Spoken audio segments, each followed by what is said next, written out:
Welcome back to the party, everybody. This is Morty, and I am your host, Sludge, aka the Indian Jesus, here to resurrect the second coming of common sense. Everybody hit that like and subscribe. You know I would do it for you, and let's party. Big shout out to the replay gang. Thank you so much for coming back to watch us, even though you missed the live party, guys. That is the best part, so make sure you are here every Monday, Wednesday, Friday, 8 p.m. Eastern, and sometimes whenever I feel like it. So hit that subscribe, ring the bell, and you will never miss an Indian Jesus live party ever again. Let's also say thank you to my6shirt.com, the only place to get your very own The Indian Jesus official merch. I promise, new designs coming soon at my6shirt.com. All right. Well, look who we got in the building. Welcome. David, thank you so much for being here. So this is not going to be a typical show, obviously. And as you can see from the thumbnail, head-to-head is the theme of the night here. Exactly. So as you can see, David is a liberal, obviously. And I don't know if I would call myself a conservative, but definitely, in the Trump camp versus the Biden camp. And, we talk a lot about, oh, well, Biden does this and Trump does this. And the question often comes up, have you watched the whole speech? And a lot of times the answer is no. And so I thought it would be, or actually David thought it would be a good idea to just do a back-to-back. We have a liberal and a conservative. We'll watch a Biden speech, see what we got, watch a Trump speech, see what we got, and see if we can get everybody, not necessarily to agree, but just everybody on the same page. There's no way that David or anybody else, at least tonight, is going to be able to convince me to want to vote for Biden, and I assume the same for David. So that's not what we're doing here. We just want to show that this is what we're doing. So, David, welcome to the party. Let me throw the floor to you. Anything you want to shout out? Anything you want the people to know before we dive in? Yeah, no, I'm just glad to be here. And yeah, I think this will be a good little exercise, just taking the time to go through a couple of speeches. The couple that we've got lined up tonight are going to be Trump's ellipse speech, and then also Biden's democracy speech, the one with the big scary red backlighting. Yeah, and that was my choice originally. David wanted to do a speech that Biden did, which was a good speech for the UAW. And I just felt that even though that nobody was saying that Biden doesn't know English. It was just the issue that I didn't see any of the issues that we see in the rest of Biden's press and speeches and stuff. I didn't see enough there, so I did pick the dark Brandon speech. But I'm pretty sure that David is going to have a very, very, very easy time picking out everything he doesn't like about Trump. So without further ado, let's dive into the speeches. We also have a little thing that we're tracking here with, for Biden. We have the sentiments. What is he talking about? Are there lies? Are there gaffes? We have the call out tracker, and then we have the same for Biden, for Trump on the other side. So, let's do the damn thing. As always, guys, if you cannot hear the video, please do let me know. All right, well, my fellow Americans, please, if you have a seat, take it. I speak to you tonight from sacred ground in America, Independence Hall in Philadelphia, Pennsylvania. This is where America made its Declaration of Independence to the world more than 2 centuries ago, with an idea unique among nations, that in America, we're all created equal. Okay. This is where the United States Constitution was written and debated. This is where we set in motion the most extraordinary experiment of self-government the world has ever known. With 3 simple words: we the people. We the people. Definitely get behind that. These 2 documents and the ideas they embody, equality and democracy, are the rock upon which this nation is built. They're how we became the greatest nation on earth. They're why, for more than 2 centuries, America has been a beacon to the world. Agree so far. As I stand here tonight, equality and democracy are under assault. We do ourselves no favor to pretend otherwise. So one thing I want to, so the first thing is this idea of our democracy, our democracy, our democracy. When he says that, what does that mean to you? Our democracy? generally the will of the people being the decider for how the U.S. rules itself. Okay, and I agree in general, but I feel that I stop it there because I feel that there has been a little bit of a twist that there's might some lefties call it a dog whistle, that our democracy means y'all's democracy and we're not part of it. And we can get a little bit more into that with the, just the taking Trump off the ballot and that stuff. And again, I'm not saying that Biden is saying anything specifically, but again, I just want to put that out there. That is when I hear that, I'm like, oh, y'all's democracy, not our democracy. Okay, yeah, we can get into that. So tonight, I've come to this place where it all began to speak as plainly as I can to the nation about the threats we face, about the power we have in our own hands to meet these threats, and about the incredible future that lies in front of us if only we choose it. Shout out to Soil to Soul. Welcome to the party. I definitely think it is indeed going to be a good one. Welcome. We must never forget, we the people are the true heirs of the American experiment that began more than 2 centuries ago. We the people have burning inside of each of us the flame of liberty that was lit here at Independence Hall. So far, so good. That lit our way through abolition, the Civil War, suffrage, the Great Depression, world wars, civil rights. That sacred flame still burns. Now in our time, as we build an America that is more prosperous, free, and just. That is the work of my presidency, a mission I believe in with my whole soul. But first, we must be honest with each other and with ourselves.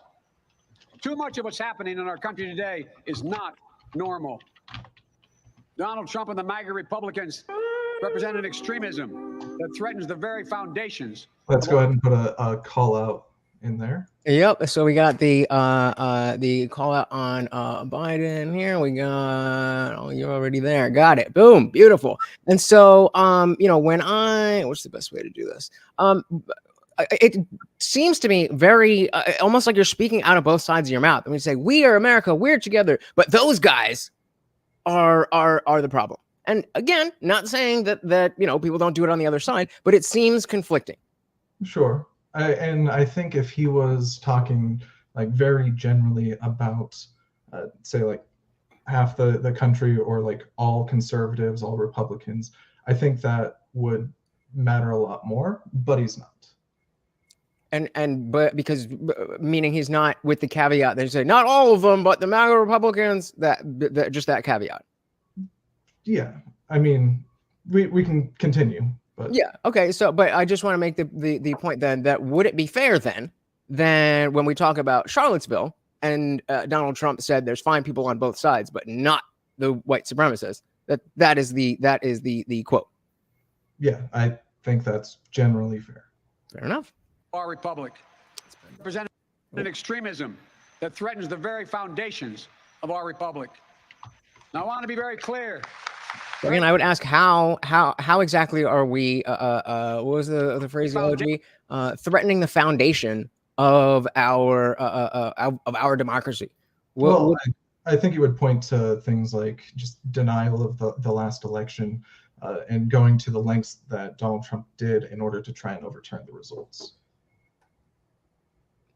And so and I get that. And again, we're not here to debate the truths or not truths of what happened on January 6th. But if you are in the camp, let's just for better or worse, if you are in the camp that the election was illegitimate in some way or another, then wouldn't it be reasonable to act that way?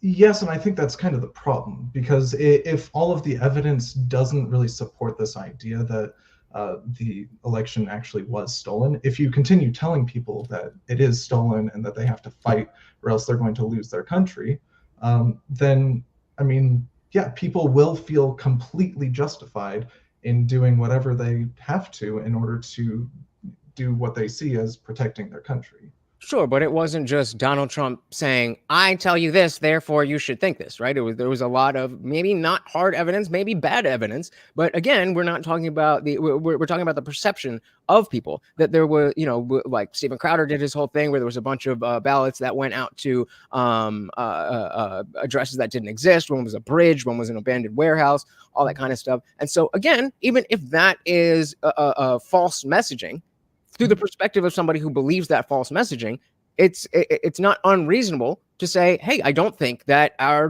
democracy is holding to its foundation because of the fact that the election went that way. Yeah. Sorry, you can go ahead and make a comment. Shout out to Bill Bradley. Welcome to the party. Said denial of an election cannot be used after how Hillary and many Dem voters said the 2016 election was stolen. Many still think Russia stole it for Trump in 2016, and go on to say weak evidence. So again, Brett, I'm not trying to the point of bringing these things up. I'm not trying to litigate whether they are real or true. I'm just saying that there is a path for what is out there for a reasonable person to be in the position to say, I think Trump is a better option that you may not disagree with, but that is not an unreasonable position. That's really where I'm trying to get at. Of our republic. Now, I want to be very clear.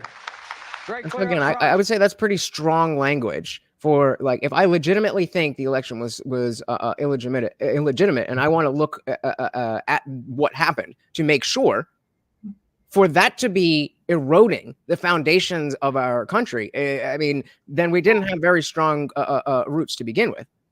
And I don't think that's the case. It was like pretty firmly looked at, right? Like, when you mention things like Stephen Crowder, proposing this, theory as to why the election isn't stolen, each of these states have had tons of officials looking over results, looking over how ballots were sent out, how they were received, things like that. And it just doesn't seem that these theories that this somehow caused the election to be decided in a way that wasn't democratically determined. Like, if that's what the results of the investigations are, and still have someone like Trump who's to this day saying that he won the 2020 election, like, that is kind of dangerous to democracy. Okay. All right. I definitely see. I definitely see that perspective. I think that even if you're like, let's say that is the case, I still think that focusing this on these people are doing this. It's not all of them, but the MAGA Republicans, which is essentially at this point all of the Republicans. It is definitely a call out. I really don't think that MAGA Republicans are all voting wise. I meant voting wise, not the politicians. I'd maybe call them a majority of voting Republicans in the primary, at the least. Okay, but fair enough. You're still targeting a lot of people. But let's real quick say shout out to Culture Pop with B Hop. Welcome to the party. Another awesome YouTuber that I think, I can't promise, but I'm 99% sure I will be on his channel tomorrow about 5 p.m. Welcome to the party. What does Culture Pop say? Don't you think it's a little unfair with the whole 2v1? You and Morty ganging up on this nice young fella? I think he can hold his own. Definitely. But don't forget that Morty is there. So yeah, I do think, I think it is fair for you as a Biden voter, not you, but the general you as a Biden voter to think, okay, well, these people stole the election and that's very bad. I think it's also reasonable, unfortunately, to have the position that the election was stolen. And now just by us pointing that out, now the president of the United States is attacking us. I think those are both fair positions. But I don't necessarily think it is fair to say that the election was stolen. Okay, but that's a different thing. That's a different conversation. If you believe legitimately the election was stolen, we're not debating whether or not it was. There are people who think it was stolen, and there's people who think it wasn't stolen. That is what it is. So of the people who already think it's stolen, even though they're not a dangerous view to hold, right? If you think that your election is, or your country is being stolen from you, right, is completely illegitimate and doesn't deserve to be in power, right? Does not, or that not pose a legitimate threat to the stability of our country? But why? But then I'm not the threat. Then I'm not the threat. It's the media that is in the pocket of the Democratic establishment that is almost using a Streisand effect with you're not able to say anything about this. You're going to get banned for this. If people are wrong for saying the election was stolen, then let them be wrong. I think they're trying to walk a pretty thin line because on the one hand, like, it's a nice ideal to think that the truth will win no matter what, but we already know that we live within echo chambers online. Sure. So if you aren't in some way trying to moderate the truthfulness of discussions like this, then you do end up with just Well, I'm not saying that we where I'm trying to take a snapshot in time that when you're a person who already believes the election was stolen and that we can agree that it was not completely stolen. There was some shenanigans, but Joe Biden is the legitimate president. But if you're sitting there thinking, that was shady, and then he says, all these MAGA Republicans, and again, as Bill Bradley is saying, he got 70 million votes. So 70 million of you out there are eroding the foundation. I don't think that's a sentence that can legitimately come after. I'm unifying. I'm for all people. That doesn't like talking out of both sides of your mouth. I just don't think that aligns with what Biden's talking about. And I think if we continue the next minute or so of his speech, we'll have more to talk about on that. Okay, fair. I'm putting out there that's what the average of these 70 million people, when they hear the MAGA Republicans, they're saying that just because you have this idea, you are harming the country, and I think that's way too simplistic. Even though I agree that not having faith in the institutions and in the election process is a bad thing, I think that's a bad way to be the opposite of the most divisive president. I'm going to be better. You voted for me because you didn't want him, and I'm going to bring people together, but I'm also going to point my finger at them. That's all. Moving on. Of our republic. Now, I want to be very clear up front. Not every Republican, not even the majority of Republicans are MAGA Republicans. And I disagree with that. Like, at this point, I disagree with that. That sounds like cope to be like, oh, well, I mean, it's just the bad ones. But again, the second most votes in the history of America. And again, I totally chalk that up to the mail-in ballots. But no? I really don't think so. I mean, if you look at, for example, the speaker vote, right, there were a total of, about 8 different Republicans that voted against the majority in order to remove McCarthy as the House Speaker, who I would generally describe as sort of like an average Republican, right? I don't think that people like Stephen Crowder or Jim Jordan or Matt Gaetz or Marjorie Taylor Greene or Lauren Boebert or Trump, like I feel like they are very distinctly in their own category and they describe themselves. Well, wait, are you saying McCarthy's in that category or he's outside of that category? No, I'm saying that McCarthy is outside of that. Okay. Named. Sure. And the people that I would describe as MAGA Republicans also kind of label that other group, right? They are the rhinos, right? The Republicans of old who don't deserve to fuck the GOP. Absolutely, yes, definitely. And I feel like we can talk about this new group of Republicans who does have like a significant amount of support and are, I think, very fairly quite conspiratorial in how they think of the powers of the government. Fair enough. And again, that's all I'm trying to do. We're not trying to. Nobody's going to solve anything. This is here for us to learn, what do other people think? What do other people see? So I think that's fair. If you again, and I smirked at the word conspiratorial because I feel like at this point, that's just a psyop, that everything that they don't want you to be true, they call it a conspiracy, which is legitimately how it started. But I understand that, like flat earth is a conspiracy, but that same type of thing. Like, whenever I say conspiratorial, I speak specifically about certain grandiose ideas about how the government or like the deep state are operating, right? That would require a huge secretive conspiracy to, co-opt. Things like stealing the election, right? Is something that by its nature would have to be conspiratorial, right? Yes, but and again, I mean the point is that but clearly there is there's not that perception that okay, that seems, as somebody who has never voted for Trump, I hear that and I feel targeted. And so, right, wrong, or indifferent, that was the point that I was trying to make. And I do agree with the fact that there's, by the letter of the law, there was no stolen election and all that. But again, we're talking about perception. And in politics, most people aren't, the whole reason we're doing this is because most people probably haven't even watched either of these speeches in their entirety. Bill says insurgent groups in the GOP are capable of taking power.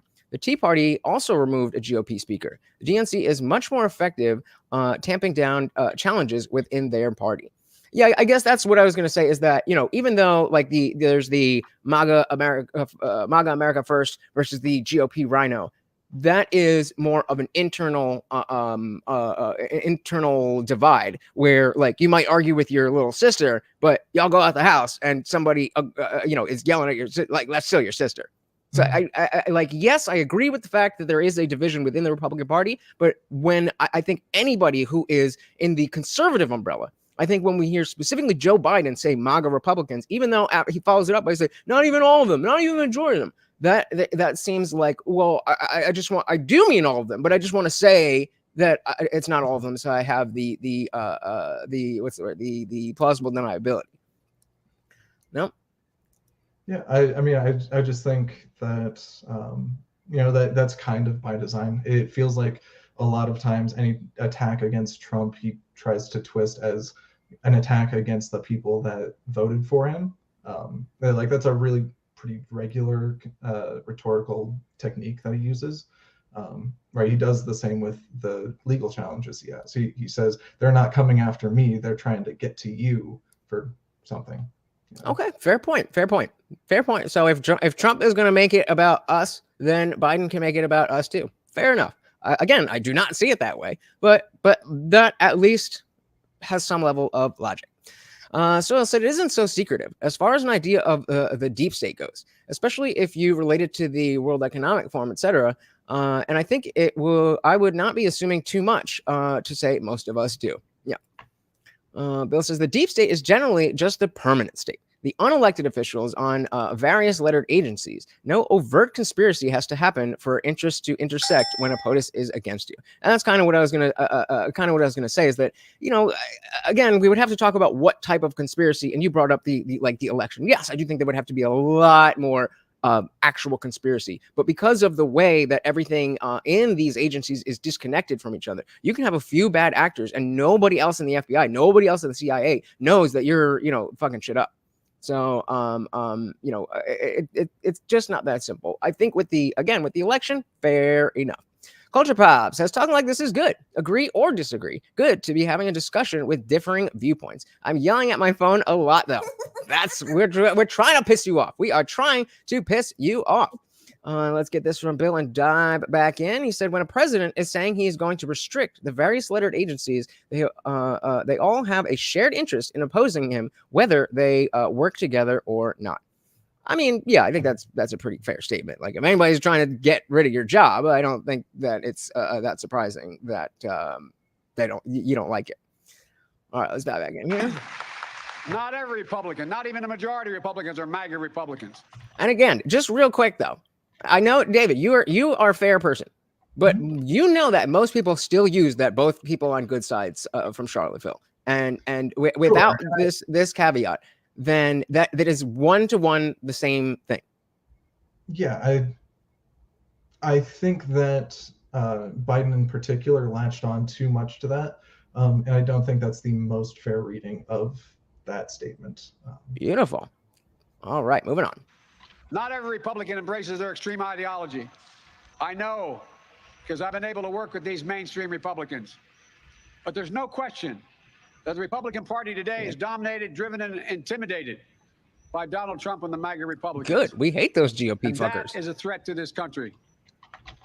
These are hard things. But I'm an American president, not a president of red America, blue America, but of all America. And I believe it's my duty to level with you, to tell the truth, no matter how difficult, no matter how painful. And here, in my view, is what is true. MAGA Republicans do not respect the Constitution. MAGA Republicans do not respect the Constitution. Come on, man. Can we at least say clearly that's overt? That's egregious. Not exactly. I mean, I've shared the quote a couple of times about Trump saying that, you know, it was fair to suspend the rules in the Constitution because, I mean, in his words, the election was stolen, right? Like, if you're willing to elect someone who believes that that's an okay remedy, then I think it's kind of fair to say that that's a pretty large attack on the Constitution. What if the election really was stolen? Would it be okay to suspend the Constitution to bring that out? If we all agreed there was no question, it was in writing, there was an email from Joe Biden, you know, we knew for sure, however it is, we knew for sure that there was something within the DNC or just the deep state in general. I think that there are plenty of legal systems that would take care of something like that. If there was very clear evidence that the election was stolen, then Biden would be arrested for, you know, conspiracy to defraud the American people's right to vote. Right, and the only disparity from there is the fact that because it wasn't in writing, that it just wasn't that clear. I mean, there's just no compelling evidence generally, right? No single state said that there was any like outcome determinative fraud. And there would need to be many states who had that outcome determinative fraud. Sure. Again, I agree with you that Joe Biden is the legitimate president.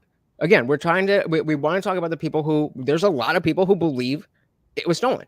And a lot of those people are watching Joe Biden. And especially if they're only seeing clips like that, then we can understand why people hate Biden so much, regardless of the policies, and hate that the culture of saying it's okay to say that this half of the country is bad because of this thing. I don't think that's a good precedent. I think that, I mean, as you said, when we were going in here, people get fed really small clips of things like this, right? And so yeah, it matters what else is said. Sure. And that's exactly why we're doing this, guys. You got to make sure that you're not just watching the clips and taking your basing your opinion. Yes, use the clips because there's a lot going on and you can't, you know, watch everything, but especially when it's our president speaking, and whether you like it or not, Joe Biden is in fact the president. So I definitely agree there.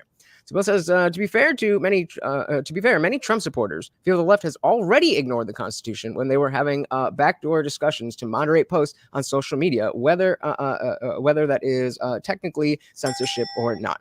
And that's a great point. So that's kind of what I was trying to articulate, that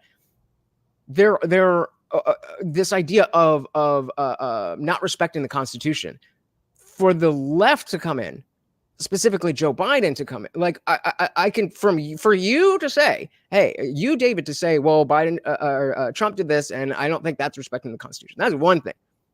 But we get the establishment Democrats saying it. It's like, wait a minute. So it's okay when you do it, but when somebody else does it, it's eroding the Constitution. You know what I mean? And again, I know we disagree with that, but I'm just trying to get the idea of what is that average person who doesn't like the speech already? What is in their head, and why don't they like it? Sorry, can you draw that comparison for me? I just want to make sure I know what you're talking about. Sure. Let's shout out to Virgil Kane. Welcome to the party. So, you know, as Bill Bradley is saying here, that there's at many points with the, you know, like with the Twitter files, stuff that was going on. One thing. So the Twitter files, right? What happened there? What do people think happened? What really happened is not relevant here. What really happened is the thing that really matters. I agree with you. If they think something else, then we should consider why that is. And sure, we can do that, but that's not the conversation that we're having. We're having the conversation. How do people view these things, and why is it such that there is we can watch the same speech and see two very different things? Right. And so again, with the Twitter files, regardless of what the truth of the matter is, many people took that to mean, oh, the CIA was in in Zuckerberg's and Jack Dorsey's pocket, saying you have to ban this, you have to ban that, you have to ban that. That was not the case. That was not the case. I agree with you. That was not the case. The point is that when people think that's the case, and they say, well, that's not constitutional, and then we say, oh, the Constitution. If those lines up, that is hypocritical from that vantage point. Sure, but I guess that comes back to why do people think that that's the case, right? Because media is bad. If people are being told something that isn't true, then ultimately the reason why that's not, why they are interpreting that as an attack on them is because they were lied to. I agree, but that doesn't change the fact that because they were lied to, they now think X, Y, and Z. That's what I'm saying. It doesn't in this context. It doesn't matter if they're wrong. It doesn't matter if the Twitter files were completely fabricated, because people already think that. And so then when Joe Biden knows that people think this, then he's going in and saying 70 million of you are eroding our democracy. Let's shout out to Stephanie Miller. Welcome to the party. Said I think most people believe it was stolen, but not in the same way Trump thinks it was stolen. Bingo. I definitely agree with that. Yeah, it goes back to, just like we were saying, the changing the mail-in ballots, the counts overnight, all that kind of stuff. And whether or not it was true, whether or not it even had an effect at all, the fact of the matter is people do believe that. And as a president, you have to address where people are. And if people believe wrong things, then it's your job to help them come together. Exactly. Yeah, we definitely, I think we all can agree the media sucks and is divisive and specifically tries to make me think that, Biden is the worst thing ever and tries to make you think that Trump is the worst thing ever. That's not, there's no argument there. We all hate the media. The point is, if you know that, then we shouldn't be feeding into it. Bill says they were asking for sites to review whether or not posts violated the site's terms of service. That is not technically censorship, but I don't need the government playing a social media monitor. It is flirting with interfering with speech by farming out to a private company and their TOS. Yeah, and so that's kind of it's like, oh, well, again, it's like if David is talking about, well, we need to respect the Constitution, like, fuck yeah, we do. But when somebody who is trampling over our rights in general, whether it's a constitutional right or otherwise, it's rich coming from you, and so that's the perception. Fair enough. Right. And like I said, I just think that more blame ought to lie on the people that are lying to people, making them feel that way. I can definitely agree with that. Definitely agree with that. In my view, is what is true. MAGA Republicans do not respect the Constitution. They do not believe in the rule of law. They do not recognize the will of the people. They refuse to accept the results of a free election. And again, it's not us that's refusing I started this off saying Joe Biden is the president of the United States. It's Donald Trump who's doing that. And so if you don't believe that, then you shouldn't feel attacked by this. Why not? If you feel like the election wasn't stolen, and he's talking specifically about people who do, right? Who don't believe that things like the law should be enforced because Okay, but stolen is a very strong word. That doesn't mean that I don't think that it was all above board. And so I don't think that it was above board. And so I don't think that if it was above board that Biden would be in office. Can you go into depth there? I mean, again, if we didn't change to the mailing ballots, it's Trump's fault. But that we locked down. If we didn't lock down, if we were able to go and still have the absentee ballots, but not in the mass mail-in, that completely changed the landscape of how people interacted with the election process. But isn't that interaction just people voting, right? If there's no evidence that there was fraud, then American people voted for the current president. Sure. I'm trying to understand how, like, even so you don't see any change in how the 2016 election was held and the 2020 election was held. There were changes that were made due to COVID. Okay, so that's what we're talking about. But I guess what I'm trying to get at is, like, how is that somehow not above board? If all of the votes that were cast, or at least all but a tiny percent of votes were legitimately cast, I don't understand how that makes the election not What's the tiny above percent? board. The number of votes that were cast that were not legitimate. How do we have a number? We keep track of them. There's some few dozen from the 2020 election. I think it's a lot. Yeah. Shout out to M169. Welcome to the party. That's a news clip today that just over 14,000 dead people voted in Michigan. And so again, we can. I don't think that you're unaware of. Well, maybe, and let me not put that out there. So, are you legitimately completely unaware of why people are upset with how the election played out? Or are you just trying to get me to explain it and to explain why that's not a legitimate reason to think that the election was stolen?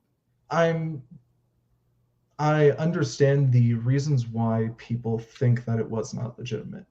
Okay, that's what I'm trying to get on. Whether those reasons are good or not, the fact is those people have their reasons in their head, and they're listening to this speech, and they are casting votes because of it. Well, but again, it's like, if you already aren't listening to Biden, then what he's saying probably isn't going to sway you any further, right? Like, he's already trying to narrow down to a pretty small subset of the population. Like, if 70 million is small, he's not talking about a majority of Republicans. That's not. So you said small. 70 million is a small number? No, he's talking about something like half of Republicans. Right? That's a lot of people. That's not a small group. It's somewhere close to about 10% of the U.S. 10 to 15. That's a lot of people. That's not small. Sure. Shout out to T-Bird the Third. Welcome to the party. Said I was pro-Trump in the last election, but hate the Abraham Accords. Wow, that's not something you hear that often. Because I'm saying, can anyone make out what Biden is saying? Well, he's doing good so far. I will give him his due so far. Aside in terms of oration and dictation, he's doing fine.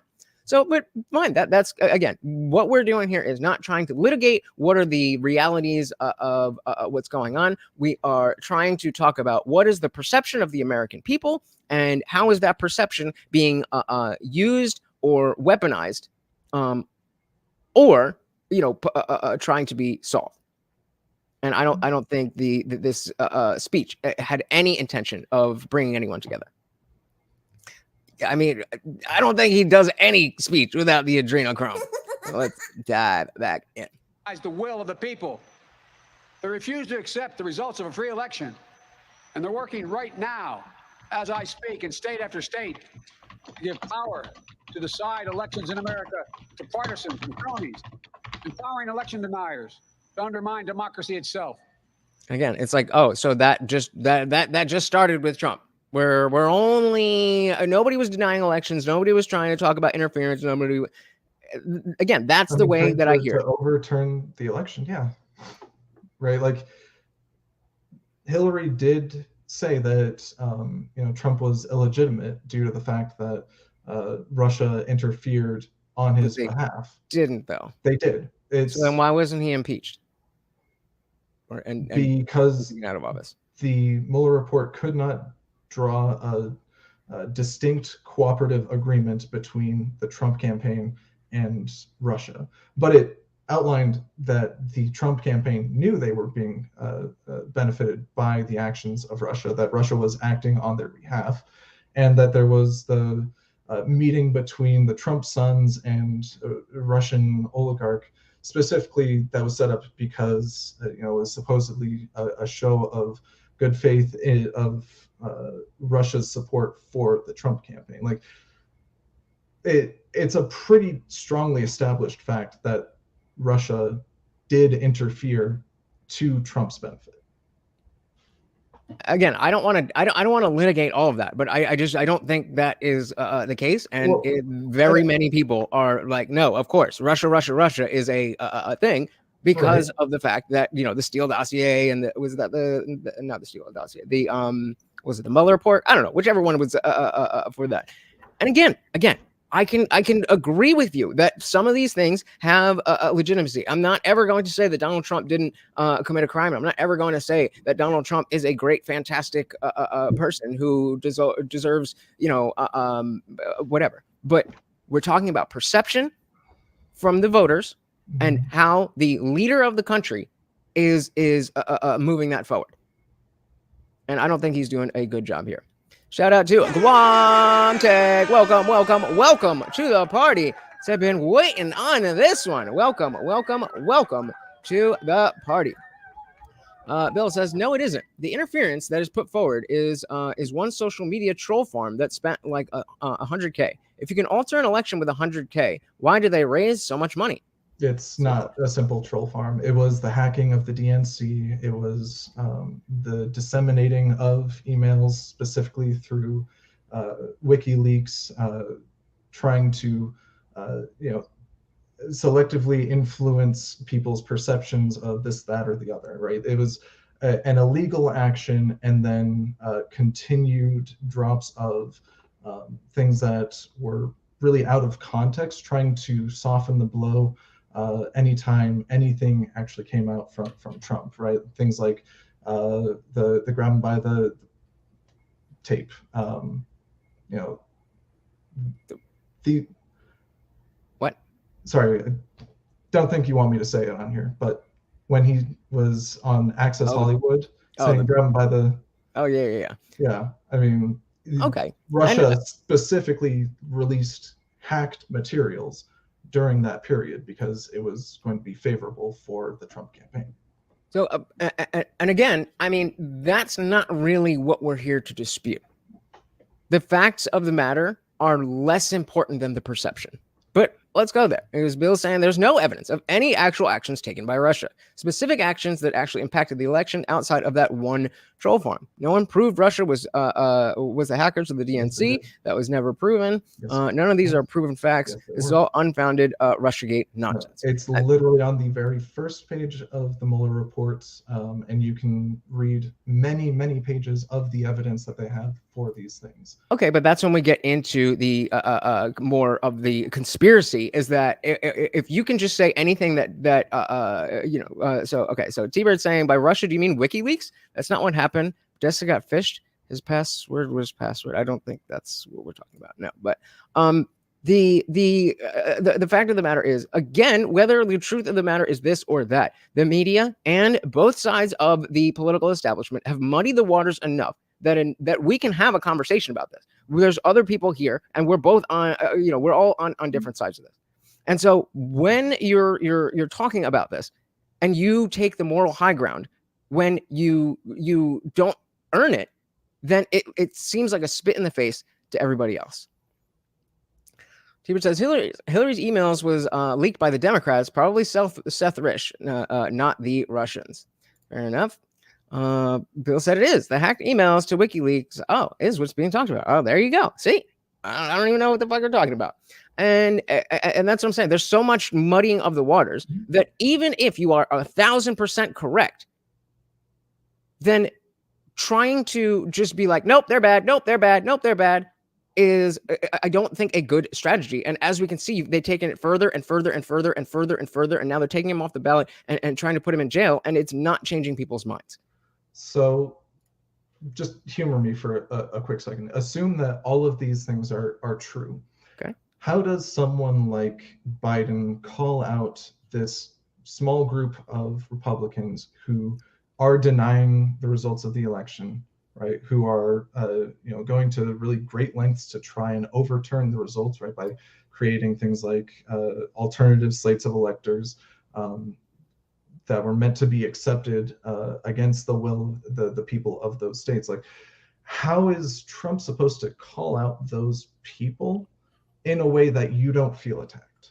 I mean, how is Biden supposed to so talk about these specific incidents and show you can say the people who think this election was stolen think this, and this, but we see the A, B, and C is why that's wrong. I know these things are complex, but at the end of the day, we can see Hillary Clinton destroyed her server. Like, we can, that's a fact that we can put out there. And there's a lot more to the emails thing, but it's about not. And I definitely think that in politics people are gonna go throw mud, and I mean Trump is that guy, but the whole idea is that Trump is a symptom, not the core of the problem. And so if you see that he's not perfect. No, very few of us think that he's perfect, but is the only thing we got that is against the establishment that is that has the power to put out something like the Steele dossier that may not be true. And yes, that is conspiratorial, but we are at the point where conspiracies are have been proven to be correct, and we know that is the MO of these government agencies. No? I don't know which conspiracies you're talking about being proven true. All of them, the masks, the vaccine, the masks are great. Vaccines are great. Yeah, but are they necessary? Yes. So the soul. So the constant muddying of the waters only furthers the perception is reality thing. And that, yeah, exactly. And I don't think that I think both sides have accepted that, we're never going to bring those people back in. And so when they act like they're trying to, it's frustrating. I wish they would just come out and be like, fuck all y'all. If you ride with me, ride with me. That would be a lot more appropriate. Not, in those words. But that's what's going on. And they're just trying to, well, not all the Republicans, just the ones who voted for Donald Trump. Like, okay. I don't think he's even said remotely that, right? He said the MAGA Republicans don't respect the Constitution and are eroding democracy. And I think that when it comes to the group of people that are, standing openly saying that the election was stolen, I think that is a very valid critique. That's eroding the foundation of democracy, especially given the fact that the evidence seems flimsy, if non-existent. And I again, I hear what you're saying, but I'm with Bill here. It sounds like even if we grant all of that is true, you're already in the White House. You already won, and so But Trump is still like the lead. Okay, but if he's so wrong, then why are you being Dark Brandon and giving him so much, giving the MAGA Republicans so much fodder? This, we just did a stream about how the Daily Wire got all up in arms that the Pope said that gays can be blessed as a couple, and a bunch of people made fun of them for it. And I'm like, why did you even make videos about this? Who fucking cares? Why? Who? And it when you obviously see that, the Daily Wire is not trying to appeal to everybody; they're trying to appeal to their base. So that makes sense. But the politicians are doing that, but they're pretending that they're not, except for Trump. And once he's on to Biden, just needs to keep MAGA Republicans out his effing mouth. I mean, it's not valid. I think it's not useful. It's not useful. I get that there is a cohort of people that are more fervent about the conspiracy and all, just saying that he's not my president, willing to go into the Capitol and actually riot. There are those people. But most people who are voting for Trump are not those people. And so when you put us all in one basket, what else are we supposed to think? I guess just to that point, is there like a label that you could put on this specific group of Republicans, typically elected Republicans who are pushing these narratives, or maybe even some of the biggest mouthpieces, people like Tucker Carlson or Laura Ingraham, right? Like the very strictly hardline, very pro-Trump Republican group. Like what label might you attach to that specific group? America first. America first. Okay. Because if we're and because again, this is what I was saying earlier about the you can pick on your little sister, but you're not going to let anybody else pick on your little sister. That if we're on the if we're on generally on the right, then yes, we might have disagreements among ourselves. But when it comes to the broad stage, then we're all about like, hey, we want to keep money here. We want to keep the jobs here, all that kind of stuff. We don't want to be spending money in wars all over all over the world because of the oppressors and this like that's life. And I don't think that it's again, I don't think it's unreasonable to be like, well, Nikki Haley or Biden is going to get us into wars. And I think that is such a, what T-Bird said it earlier, where is it? No new wars in 4 years. That doesn't mean he didn't have military action, but no new wars. And we were definitely in, near conflict with North Korea. And depending on what you believe, Russia as well. And everything was kosher. Everything was kosher. And then as soon as Brandon gets in, not only do we have issues with Russia and Ukraine, then the border is a gigantic issue, and that's on top of the cultural issues that somebody like me, who's not as well read as you are, has to focus on. Because again, this whole idea of perception is reality. Most people aren't reading the bills. They should, but they're not. Most people are not watching the whole speech. They should, but they're not. And they know that. They know that. They know that there's parts where, okay, this to this is definitely going to get clipped. They know that. And there's no attempt to bridge that gap. But there's the language as if they are. Shout out to Indie Film. Welcome to the party. So the Soul said it would be nice if they admitted that the perception of the election being fraudulent was valid, then did a presentation on bullet point facts that prove otherwise without including ideological propaganda in it. That might help, but it doesn't make money or get clicks, does it? And that's where I would, like somebody like a David Pakman or a Majority Report or someone like that who has a more mainstream but alternative media, the Young Turks. Why aren't they doing that? I mean, they definitely have, right? If you don't pay attention to that, you will never catch that, right? Because you're within this part of the echo chamber, right?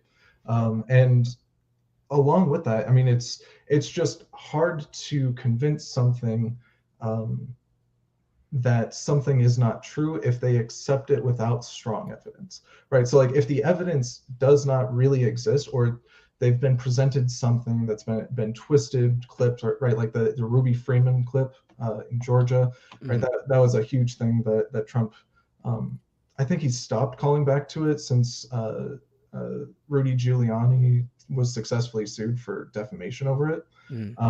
But I mean, how do you convince someone that something didn't happen if they accepted it without evidence, right?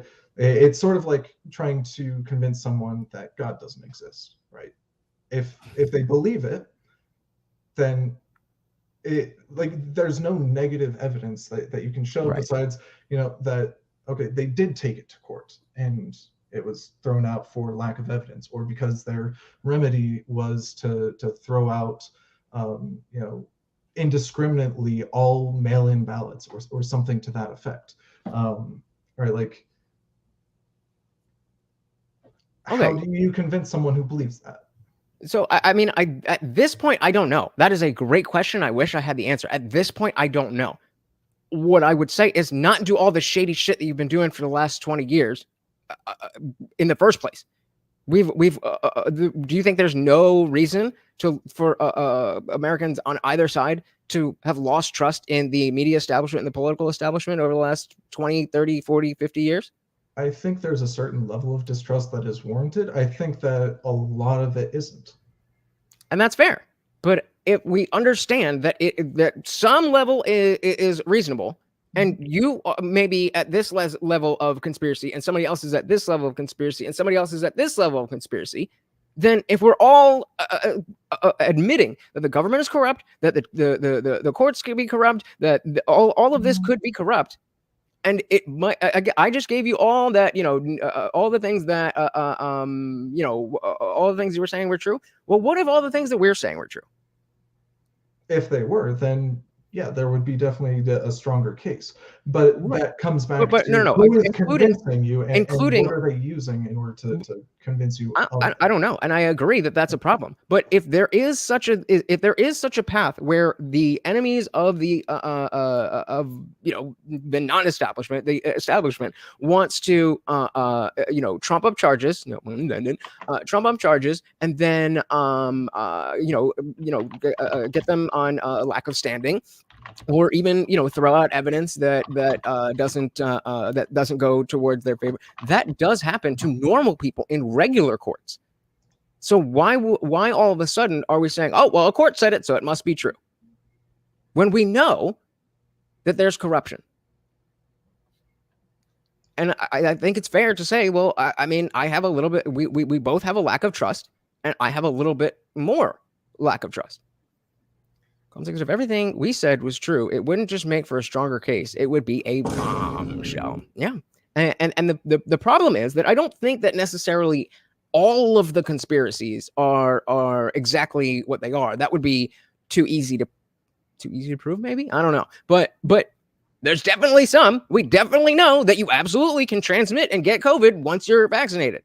And that was a stark, advertisement for the vaccine, whether it works or it doesn't, or it's good or it's bad, or it's great science or it's mRNA or whatever. The fact is they lied.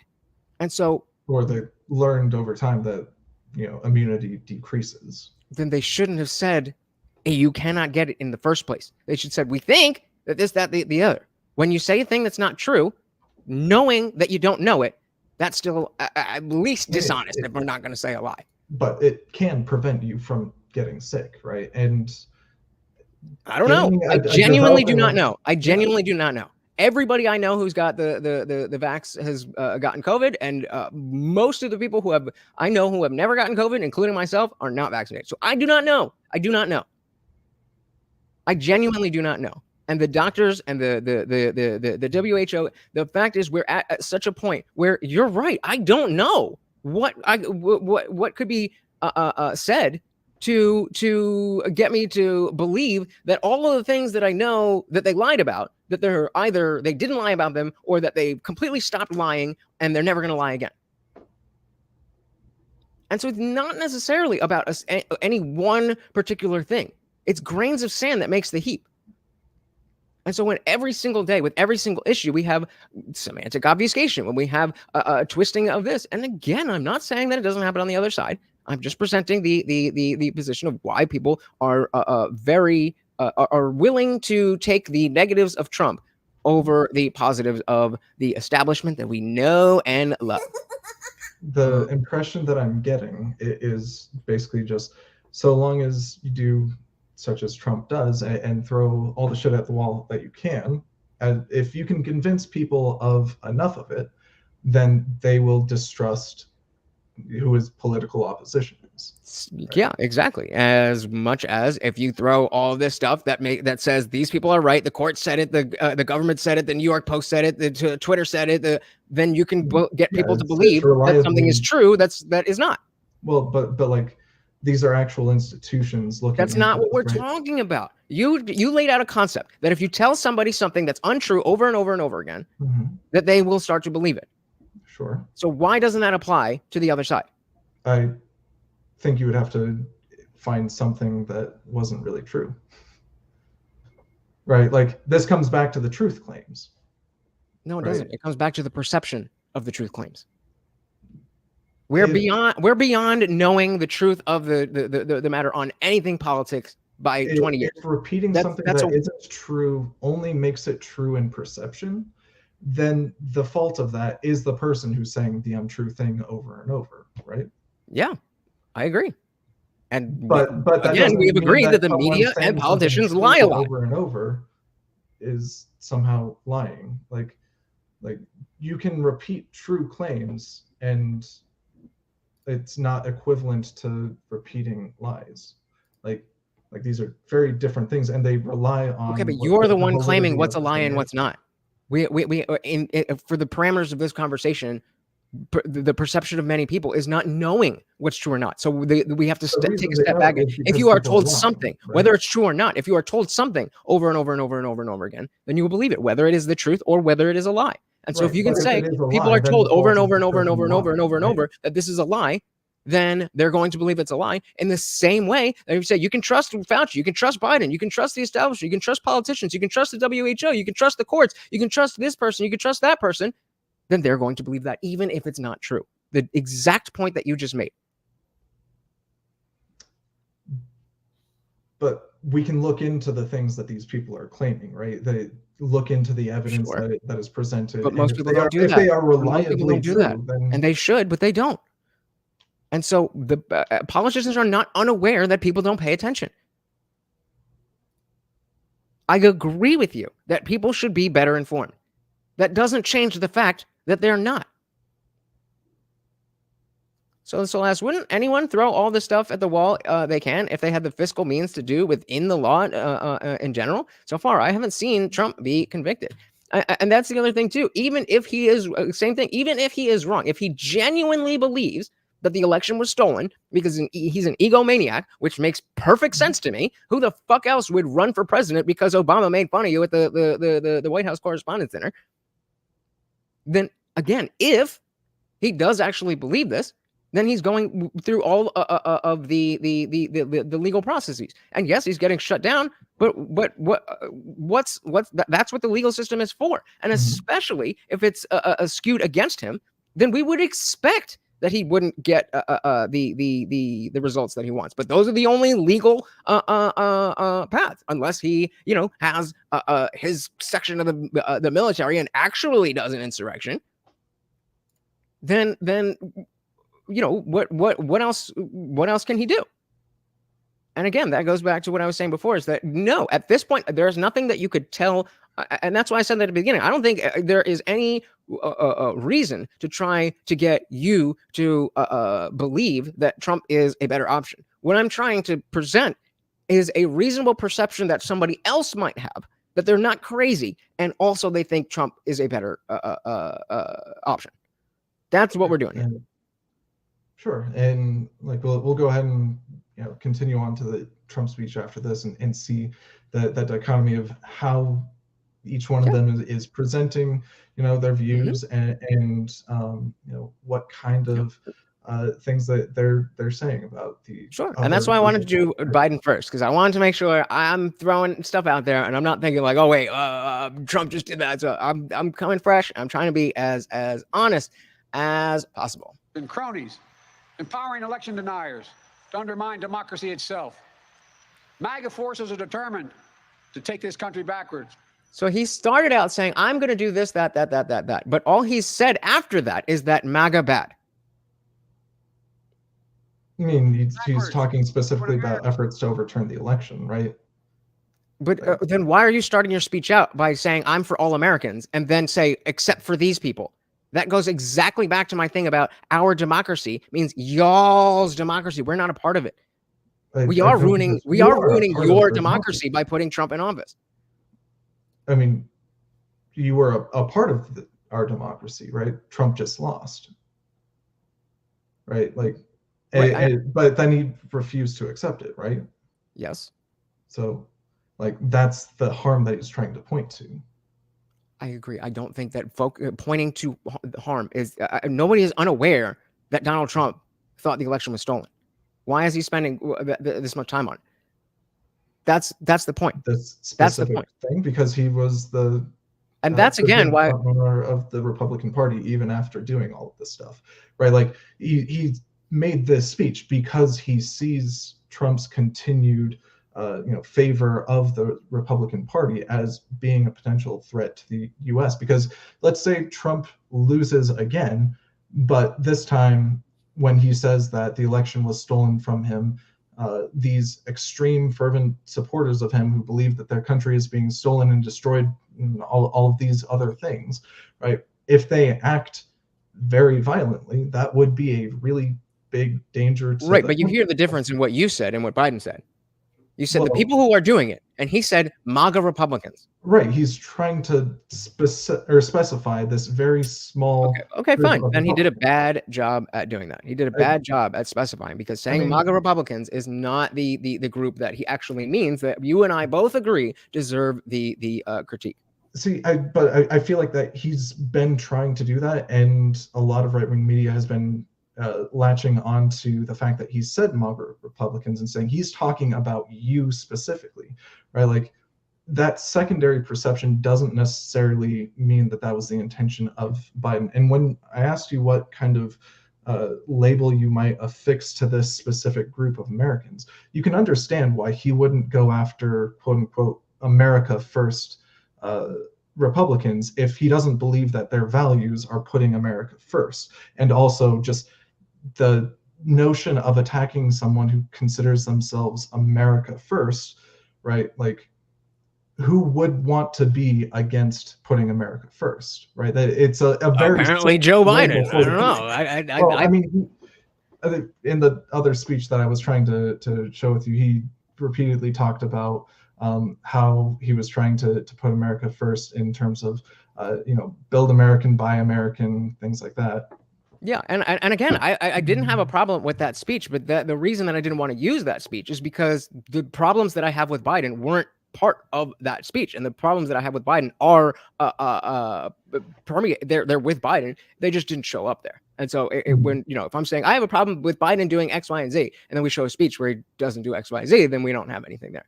Right. But Guantek said, I love what Guantek says. You could have the exact same message. A small portion of MAGA Republicans, we know it's not all of them. I know he said that part, but a very small portion, and it's just little things. And if you think that they're not workshopping every single word and inflection of what they're saying, then I mean, I don't know what to tell you. That you could call that a conspiracy. I think they probably are trying to, right? And how it's being interpreted may not be, how they desire, but yeah, I have no doubt that they're trying to do what they can to narrow down who they're talking about. I think we can agree on that. Let's say Soil the Soul says, shout out to David. Shout out to you, David, for real. We're doing these. These types of conversations are needed so much. Let's give a big dilly to our guest. Oh shit. So it goes on to say, I think he's spending so much time on it because the reality is anyone who puts themselves out to run for office, such as presidency, has ego and wants it fed. They hold grudges, and sometimes that's to the detriment of the American population. What do you think about what do you think about that, David? I think it definitely takes some degree of ego to run for president.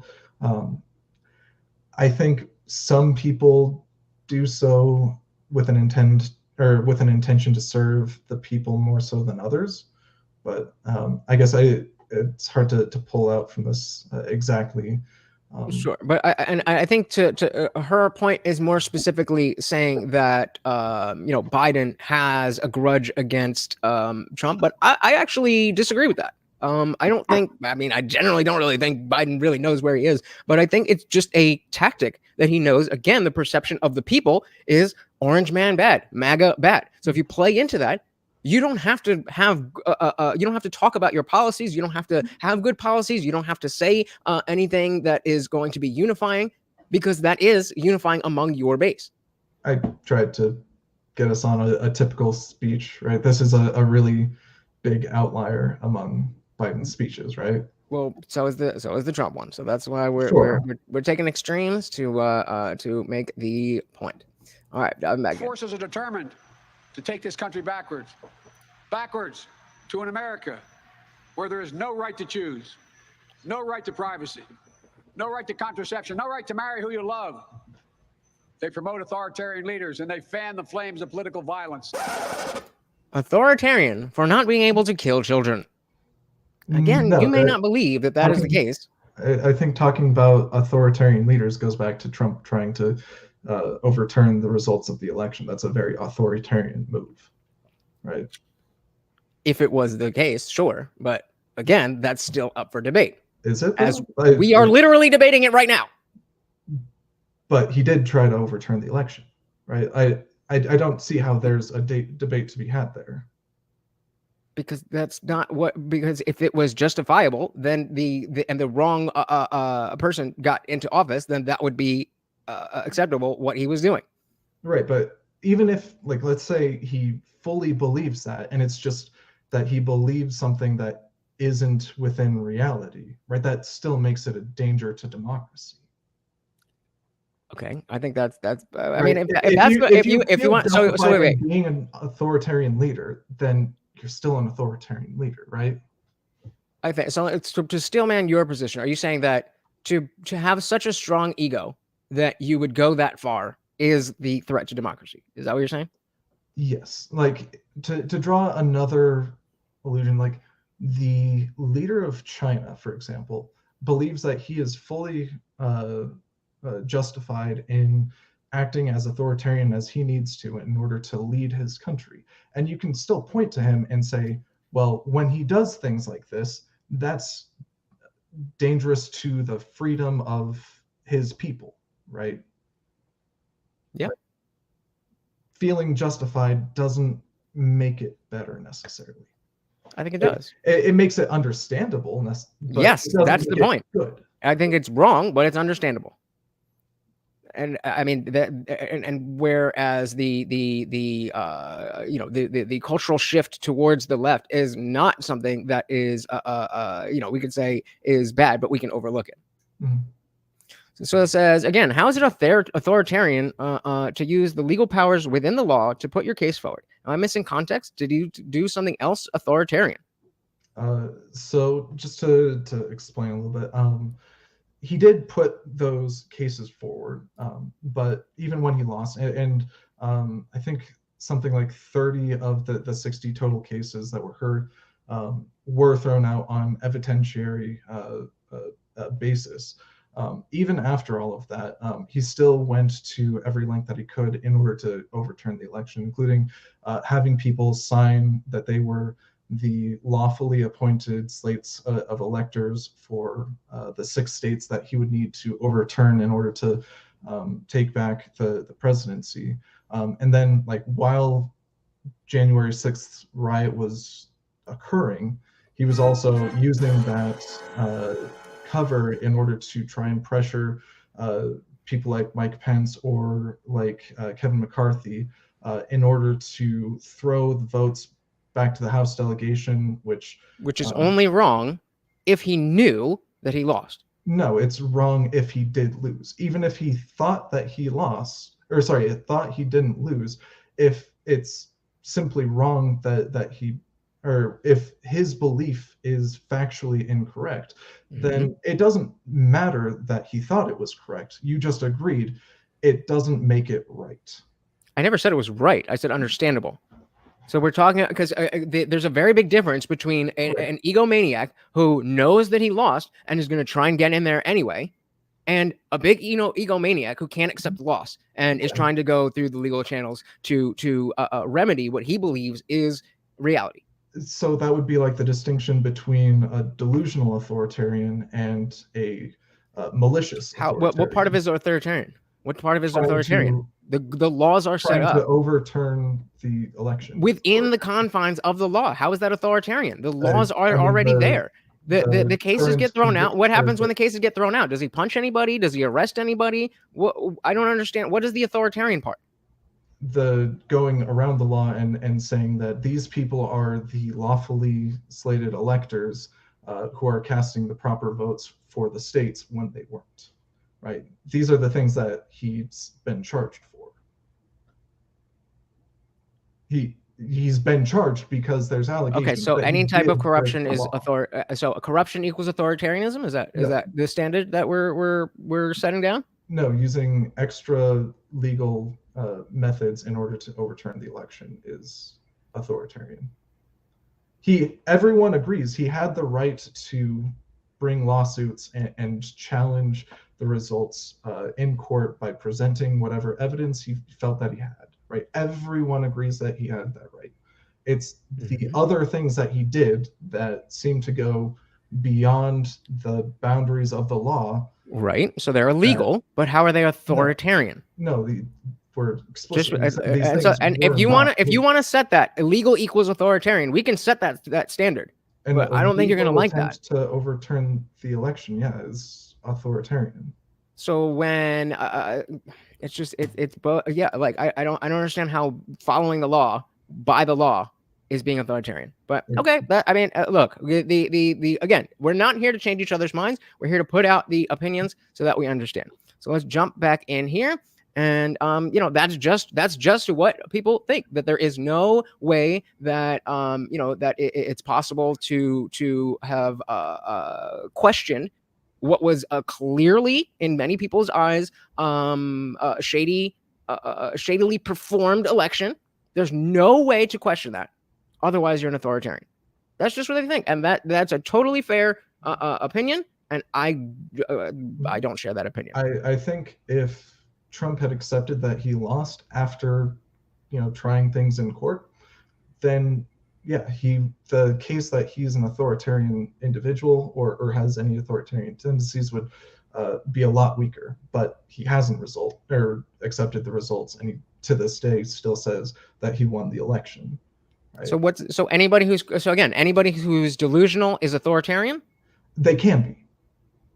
Okay, right. It depends on so being delusional and being wrong in your delusion does not make you an authoritarian.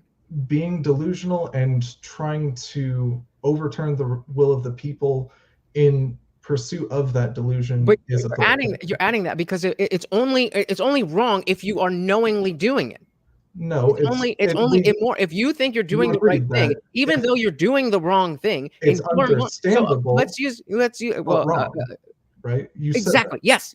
That's what I'm trying to say. If we can understand this and we can understand that and we can understand that and we can understand that, and then we look at the other side of the aisle and we can't understand this, we can't understand that, we can't understand that, we can say, okay, they both suck, they both lie, they both are corrupt, but at least I can understand this side. That's the point. Shout out to Leslie McDowell. Welcome to the party. Said Trump may not have been personally breaking down the doors of the Capitol, but he was attempting to switch electors after those legal cases lost. And that's fair. I mean, yeah, I'm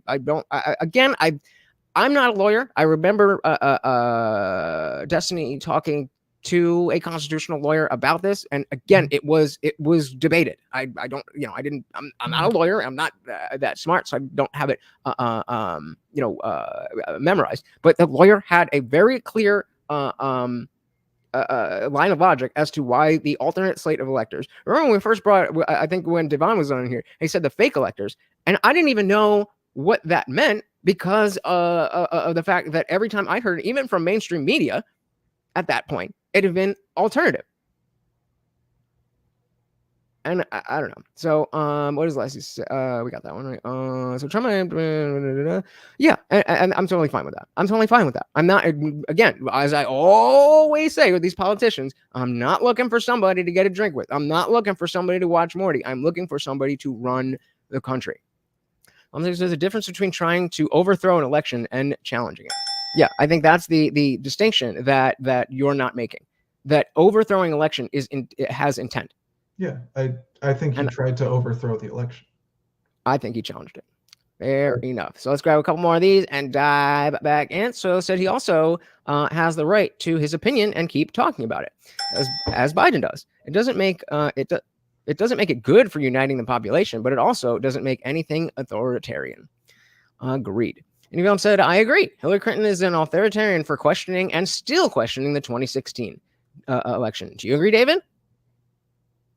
The answer to that is that Hillary Clinton conceded the election, agrees that Donald Trump So did won Donald Trump 2020. in 2020. No, he Who's didn't. who's in office right now? He's never Who's in office conceded. right now? Who's in Sure. office right now? Because the levers of the government made Donald Trump leave, Biden is That's president. following the law, bro. Yeah, but in terms of No, wait. You just said that. I said that's following the law, and you said yes. So if somebody is following the law, even if they are wrong in what they think, that is not authoritarian. Which is why any film is trying to apply your same principle, your same standard to Hillary Clinton.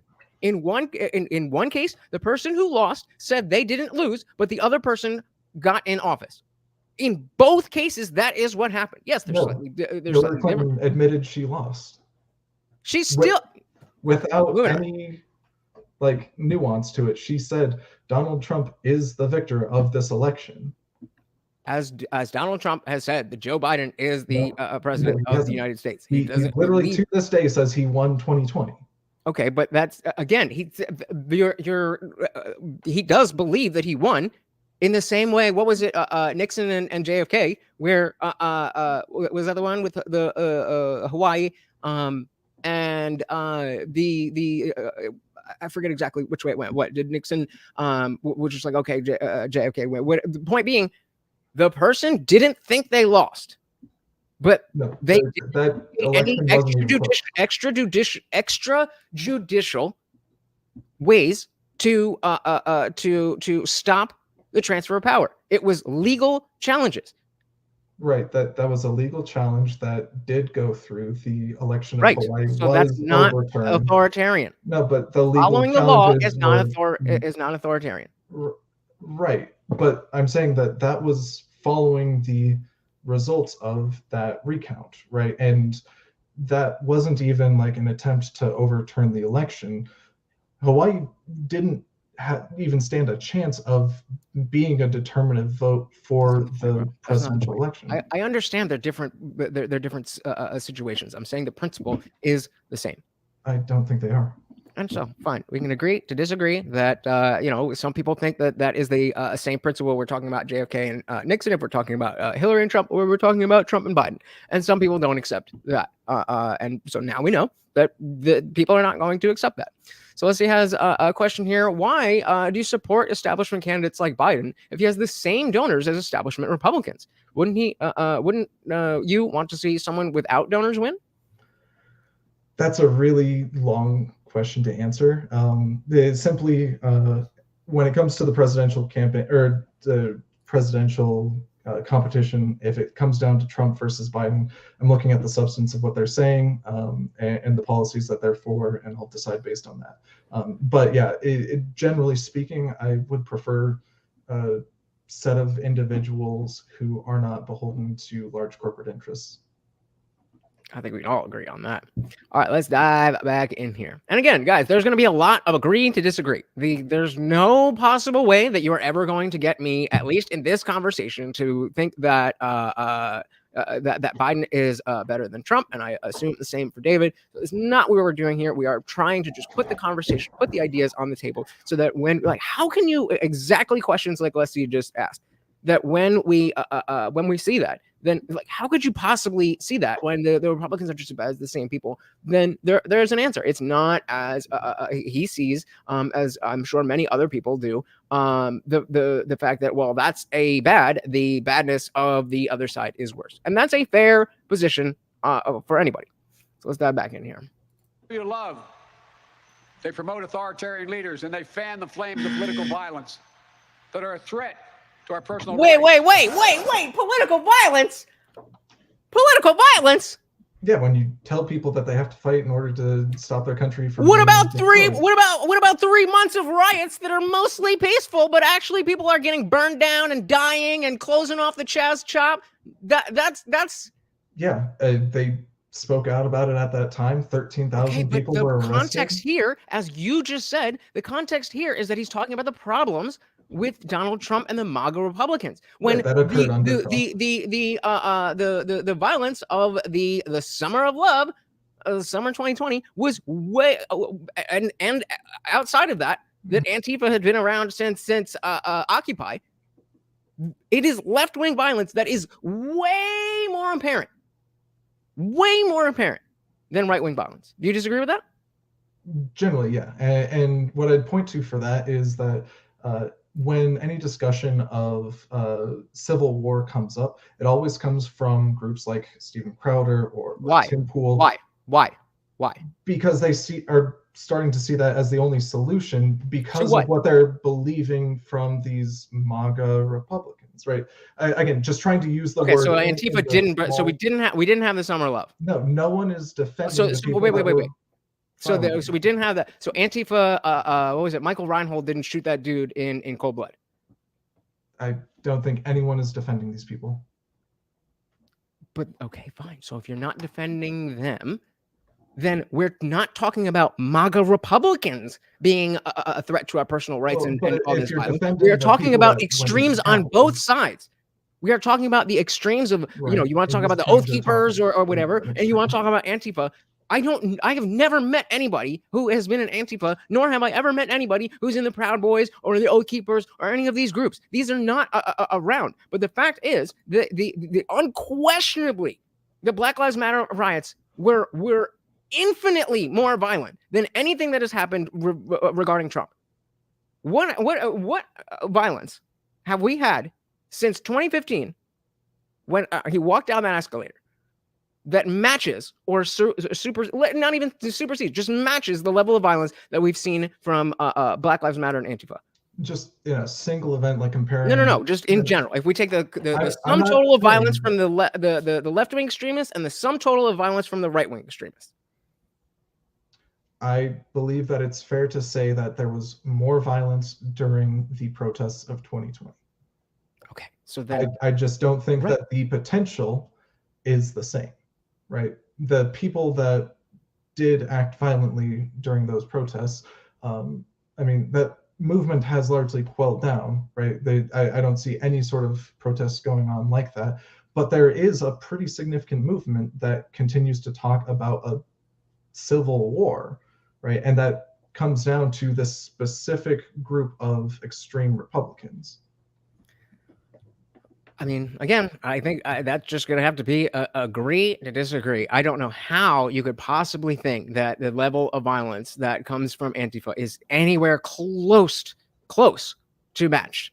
But absolutely, property is a victim. But shout out to Mode. Welcome to the party. You got a left-wing buddy here, so the right wing is more. Violence to David Dorn, violence to people who had to be in, well, I guess they didn't have to be, but they were in the CHOP.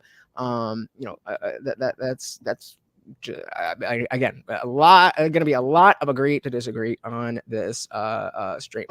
So the Soul says, has Biden ever had to be removed from the White House to shelter because of the threat of right-wing violence from the right? It depends.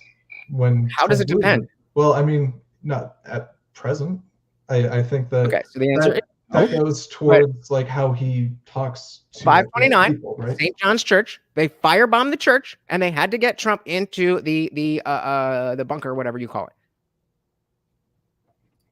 There is no, and again, we can agree to disagree because I'm not, that's not what we're here to litigate any one of these issues. It's more about the umbrella. But again, okay, that is a position that people actually believe that right-wing violence is more. I don't know how you could see the 2020 riots and see anything else. I don't know how you could see the level of gun violence and murder in general that has gone through the roof, especially since COVID has ended. But fair. If you believe that the right wing is more violent, then this kind of speech does make more sense. I definitely disagree, but that makes sense.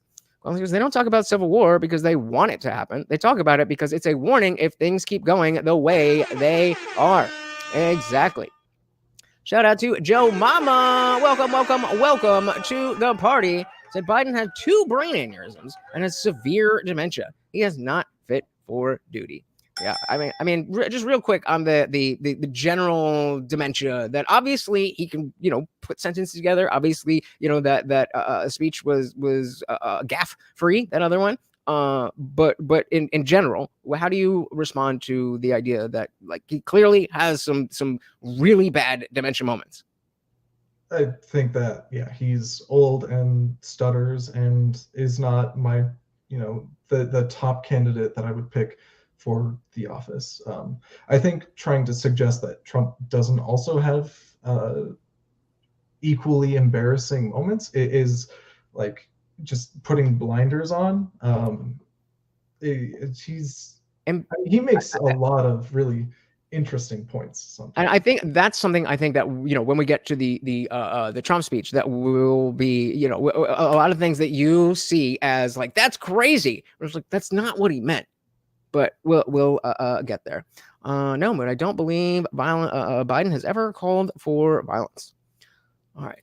And they fan the flames of political violence that are a threat to our personal rights. Shout out to Any Film says, cheers for being intellectually honest, David, on Antifa being violent. Remember when they attacked the White House? And I thought you were actually giving them props. But yeah, we're going to move on from that. But yeah, the fact is that a lot of people think that the right-wing violence is more than left-wing violence. And if you think that, then it makes a lot more sense how you think about the rest of this.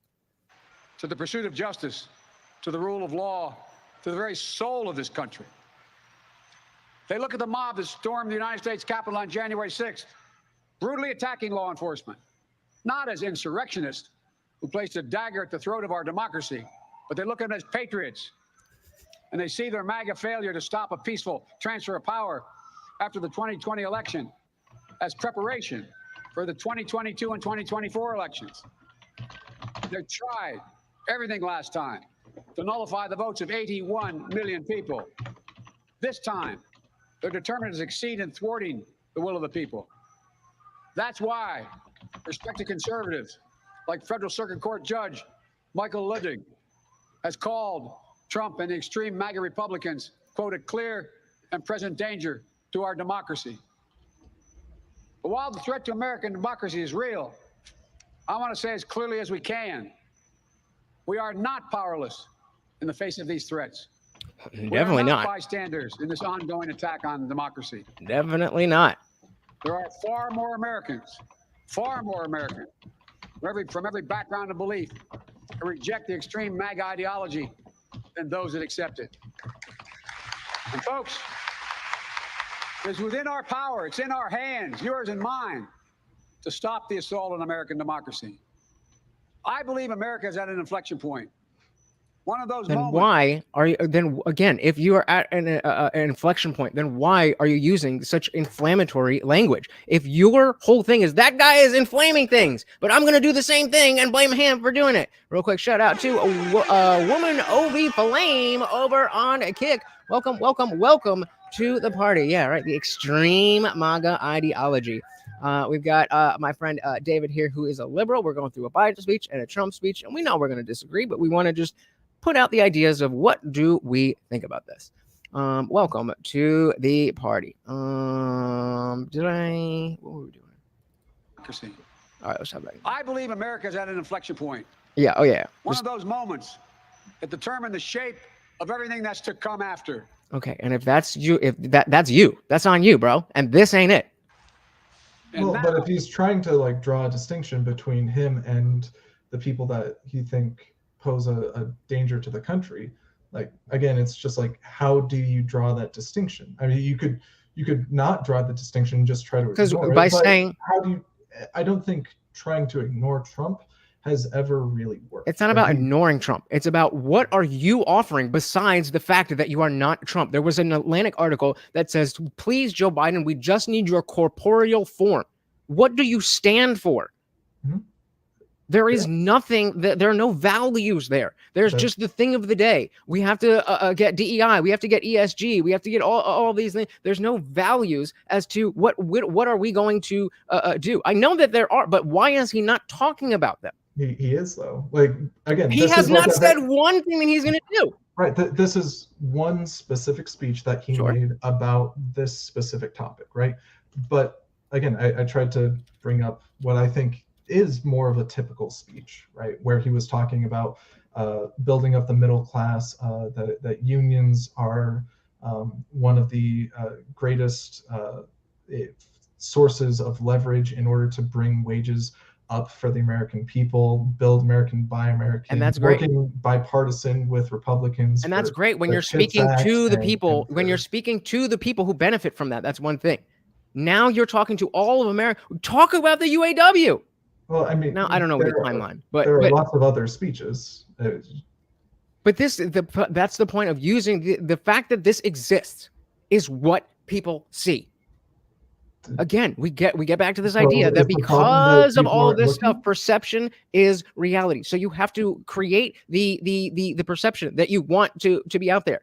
And if you want the perception to be 70 million Americans are bad, evil people, what do you think that's going to do? And how do you think that is going to affect the talk about civil war? He didn't say that, though. Like, you're really having to twist words to mean a lot. He said the MAGA Republicans. Yeah. Not even the majority of Republicans, right? Like, bro, we just watched it. He literally said it. Yes, he literally just said he's not even talking about a majority of Republicans. But we agreed that it's a reasonable perception to say that is just a plausible deniability. I don't agree to that. I think so you're going back on that now. I didn't agree to that. I think that's. We made the comparison. We made the comparison to Charlottesville. And when everybody's, oh, Trump said there's good people on both sides talking about the white supremacists or the Nazis, when he specifically and explicitly said, not them. And I know that you know better, but again, we're talking about the average person and what perception they have. Why is it okay for people to propagate this message that Trump was saying that Trump is supporting white supremacists, but we have to say that when he says it like this and it's interpreted this way or the other, well, you know, I mean, even though he said those words, he meant something different. What's the difference there?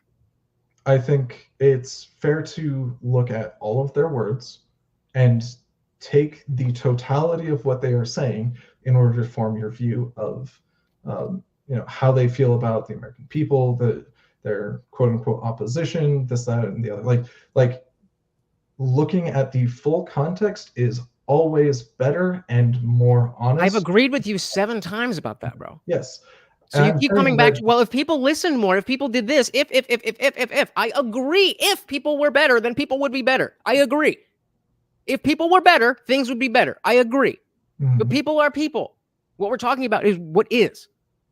So over on Kick, woman of flame said majority of the Republicans, not the government Republicans, are for Donald Trump. So talking against MAGA ideology is going against the majority of Republicans. Exactly what everybody else has said about that exact line. So again, I'm not asking you to agree. I'm asking you to understand that this is how we see those types of, these types of statements. Right, and I think that's pretty much by design, by the type of people that you consume media from, right? They want to make sure that you are feeling that he is attacking you when he's talking about this very specific group. But he's not doing a good enough job, just like Trump often will not do a good enough job of saying that in such a way that people can understand it. As it's very clear that most of you don't see the difference between when he's joking and when he's not. Y'all really think that he thought that people should be taking horse-based or drinking bleach? I think it was just dumb at that point. Right. Again, that would make perfect sense if what he was saying was not a joke. But if it's a joke, then it's not really dumb because it's a joke. It doesn't sound like a joke. Right? Well, this doesn't sound like the way that you are characterizing it. So the point here again is that it is reasonable for people to see things in a different context. T-Bird says, what did Biden offer? There you go. This is a layup. There's the word I'm looking for. What did Biden offer? Ending the Keystone Pipeline, blowing up Nord Stream, putting Europe in a terrible position. As a European, I hope Biden isn't elected again. I like what you did there. But to you, David. Oh, on my question? Yeah. I mean, just pointing to the things that he's already passed, things like the largest infrastructure bill since like the 60s, 70s, CHIPS Act to revitalize American manufacturing and semiconductors, um, efforts to increase funding for green technology. I mean, even when it comes to things like oil, like the US is producing and exporting more oil than at any time in American history, including any time under Trump's presidency. Like the things that are supposed to be digs don't really seem to be there. Like the Keystone Pipeline was just a means for getting Canadian oil out through the Gulf. But it wasn't something we were already benefiting from, and I don't think it had a major impact besides potentially preventing it from crossing into certain protected lands and endangering the environment like it already had. There were oil spills that had, caused a lot of environmental damage already due to, if not that pipeline, other ones like it. So it's, yeah, I mean, I just don't know what I'm supposed to be against when it comes to Biden's proposals. And I don't think, well, before I answer that, let's give a big shout out to Soil to Soul with a $5 Cash App. And of course, every donation comes with a treat for Morty. Thank you, thank you, thank you so much. And of course, that makes you the new sponsor of the stream. Thank you, thank you, thank you very, very much. And so, I agree that there's not really much to Biden to hate, but that is what I hate. Is that he doesn't stand for anything. He is just he's just kind of there to prop up the establishment, and not everything. Like obviously, the establishment needs the economy to be working in order to like. So I don't think he is purposely trying to like tank America or anything like that. But the fact is the culture that comes out of the left in general that is followed by again media pundits, other left-wing politicians. The culture that comes out of there, or again the lack of culture, is really what scares me. Yeah, I don't know. I guess when it comes to politicians, I care most about what their policies are, because that's how they actually impact the U.S. I think it's fair to look at liberals and say that they're more accepting of things like alternative lifestyles and trying to create spaces where people feel accepted for however they want to express themselves or present themselves. Unless you're right, Trump, unless you're white, unless you're a man, unless you're straight, unless you're cis, but everything else, you're good. I mean, I think there are some legitimate criticisms of some of those things that you listed, and those criticisms shouldn't be construed as like somehow trying to limit the freedoms of those people, or like an effort from mainstream Americans to make, for example, like all white men feel guilty or whatever. Like we're looking at what is the leading faction of the political class for the couple parties, right? At least whenever I am thinking about the people that we're voting for and the reasons why we vote for them, and the things that they specifically talk about. Because yeah, I think if you point to crazy things people say, I mean, you could point to any number of crazy people off the street and they say some crazy things. And that goes on both sides. But in politics, I'm looking specifically at that political class and what they're saying and the things they're proposing and are for. All right, fair enough. And T-Bird the Third has the opposite reasons Americans should hate Biden's short list: reduced dollar dominance, alienated the entire world apart from Israel on the issue of Israel, masked up. I don't know about that one. Masked up global energy prices, depleted parts of the armory for no gain. Do you want to respond to that, or you just want to jump back in? I just think it's important to point out that things like inflation were global, and the U.S. inflation is lower than like basically the rest of the world, minus Japan, which I think had deflation, which also is not preferable. No, all right. So let's dive back in here. And again, guys, no, we're not trying to. If you're just joining us, we're not trying to convince each other of anything. We are trying to just explain what are the positions. Why is it that people are so far apart on this stuff? Determine the shape of everything that's to come after. And now, America must choose to move forward or to move backwards, to build a future or obsess about the past, to be a nation of obsess about the past, but you spend 7 minutes of your 20-minute speech talking about the past. Got it. Hope and unity and optimism. A lot of that in this speech. Or a nation of fear, division, and of darkness. I mean, bruh. Fear and darkness is a perfect description for this setting and this speech. I think whoever did the lighting for this did him so fucking dirty. Fair enough. T-Bird said, America couldn't even sell the treasury bonds they issued. Jesus talk about living in denial. Bidenomics isn't working. And I'm just not, well read enough to talk this policy and how that I just see there are people who had more money in their pocket 4 years ago. The gas prices are going up. The wars are starting. The fervor of the culture war is firing up, and all of those things, if not solved, are certainly addressed by Trump way better than Biden, in my personal opinion. Optimism, or a nation of fear, division, and of darkness. MAGA Republicans have made their choice. They embrace anger. They thrive on chaos. They live not in the light of truth, but in the shadow of lies. Do it all!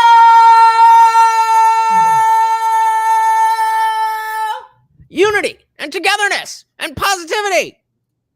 And you're all terrible and horrible people. What? Again, he's tried to narrow his focus onto a very specific group of Republicans who denied the results of the election and that's not what he said. That's not what he said. But that's not what he said. And again, said. Most people are not going to see to hear that. Again, what is it? Made their choice here, division and of darkness.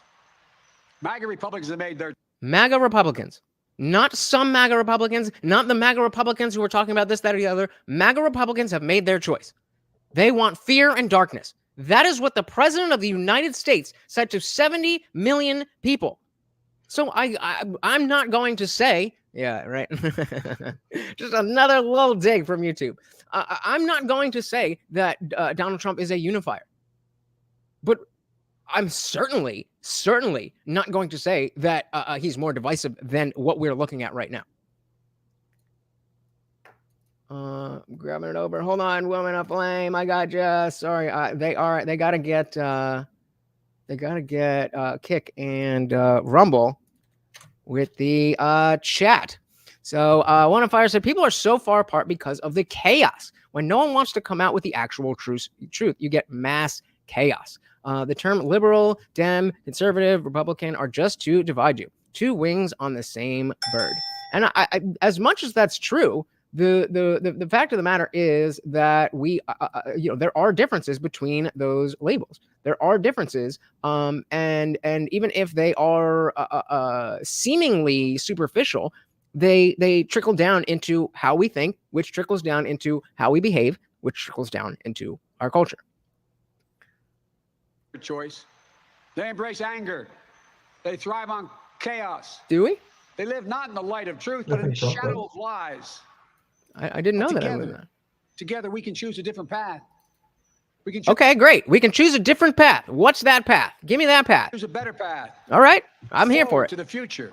Even though I'm so angry and stuck to the lies, I'm here for the path. Future of possibility, a future to build Yep. and dream and hope. All right. And we're on that path moving ahead. I know this nation. I know you, the American people. I know your courage. I know your hearts. And I know our history. This is a nation that honors our Constitution. We do not reject it. This is a nation that believes in the rule of law. We do not repudiate Except in summer 2020. it. 13,000 This nation arrests. that respects free and fair elections. We honor the will of the people. We Except in 2016. do not deny it. And this is a nation Completed the election. that rejects violence as a political tool. Do you though? Do you though? Antifa. What does BAMN mean? No idea. Somebody in the chat. Does anybody know what BAMN stands for in the context of a protest? Mood said we need to spend to save our economy. That's infrastructure spending. That's education. Trump tax cuts ran up the debt.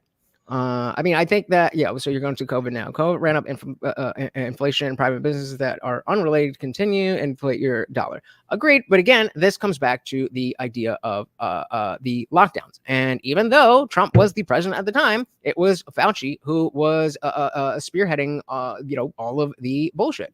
And I can definitely, absolutely blame Trump for allowing that man who fucked up the AIDS crisis to continue to do more damage. But the fact of the matter is, he did that. When a flame over on Kick said, the best part about this whole speech is that it seems so AI, since Biden, one, can't speak without stuttering, and two, is always whispering randomly. So this is precisely why we wanted to do this speech, because that's not the case. That's just not the case. Does he do it a lot? Way too fucking often for any that should be comfortable for anybody. But as we've seen, we're 8 minutes into this one, and he hasn't had a gaffe. I mean, at the beginning he had to clear his throat, but we'll chalk that up to he wasn't ready yet. He needed a drink of water. Leslie said, do you really see a lot of difference between Obama, Trump, Biden years in terms of policy? I mean, what I mean is Obama deported and droned more than Trump. Trump was ignored when he tried to bring the troops home. That was a big one. Do you, David? Mm-hmm. So do you really see a lot of difference between Obama, Trump, and the Biden years in terms of policy? What I mean is Obama deported and droned more than Trump, but Trump was ignored when he tried to bring the troops home. I mean, if we try to point to the things that they really pushed through Congress, right? I'd say like the biggest policy win, if you could call it that, for Obama was the Affordable Care Act, right? And that's something that even Republicans couldn't repeal because it would result in millions of Americans losing health insurance. Whereas one in the chat, if you don't have health insurance because you can't afford Obamacare. I feel like, if you look at Trump, like his biggest accomplishment was a tax cut, right? So yeah, I think if you actually look at like the legislation they passed, that's. So I would say that his biggest accomplishment was a cultural shift. The fact that we had been going down a cultural path for 20 years, and that was more the problems that many of us America First MAGA type conservatives have with the GOP Rhino Republican side of the party is that just like Biden, he doesn't stand for anything. They didn't stand for anything. They were just like, well, no, we don't. The Democrats are bad, and we don't want that, and we don't want that. And I think Biden is doing exactly the same thing. We talk about a party switch in the whenever it was, but I legitimately think that the party switched with Trump. It's just the people who are for tolerance. Well, now it's tolerance to the level of intolerance. You have to be tolerant of this. That's not tolerance. We reject, as Indy Film is saying, we reject the political violence. Which politicians were raising money to bail out BLM terrorists? It certainly wasn't anybody on the right. who said Trump wasn't ignored for bringing home troops. He failed to bring them home and only did it to help Russia. Okay. He said that he wanted to bring them home, and his generals lied and said they needed to be in Syria. LC9 said Kovas fucked us for sure, no doubt. Locking us down was just stupid. The 6 feet rule was made up out of thin air, and the only one who benefited from the jabs were Big Pharma. Don't forget, the big box stores, the only places you were able to shop from. Whatever pills Joe's. Yup. All right, let's dive back in here. And this is a nation that rejects violence as a political tool. We do not encourage violence. Agreed. We are still an America that believes in honesty and decency and respect for others. Patriotism, liberty, justice for all, hope, possibilities. We are still, at our core, a democracy. Well, we're a constitutional republic more than a democracy, but... And yet, history tells us that blind loyalty to a single leader and a willingness to engage in political violence is fatal to democracy. I agree, which is why we should call out Antifa. Woman of Flame says, where is it? For a long time. Oh, Woman of Flame says the best part about this whole speech. Oh, we got that one already. Sorry about that. We told ourselves that American democracy is guaranteed, but it's not. We have to defend it, protect it, stand up for it, each and every one of us. That's why tonight I'm asking our nation to come together, unite behind the single purpose of defending our democracy regardless of your ideology. I can agree with that, but then when you're trying to lock up your political opponent, then it's like, well, do you mean that, or are you just saying that because you think it sounds good? I mean, for one point, I don't think that there's any evidence that Biden's influenced the decisions of individual states to interpret the Constitution as, Trump is an insurrectionist and therefore shouldn't be on the ballot. Right, and so that's why, that's why I don't think Biden is some huge issue. He's a symptom. He is a stand-in. He is a puppet for the establishment. It's just there to stop whatever Trump wants to do because of the fact that the establishment has a status quo, has a uniparty, and Trump wasn't down with it. What about just that notion right there? That he saw what was going on, and the egomaniac wants to have a bigger legacy than just his name in gold letters, and thinks he could be the president, and then actually does, and not because he cares about anybody, not because but just through that. Is that impossible, or is that completely unreasonable for people to think? To think that he's an egomaniac?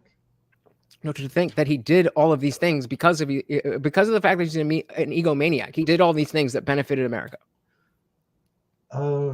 Sure. It's hard for me to point to things that really benefited America, but yeah, I think that. Right. And so that, because there's not a study, and there's not a number, and there's not a court case, but the culture, the feeling that people have of the freedoms that they are able to enjoy.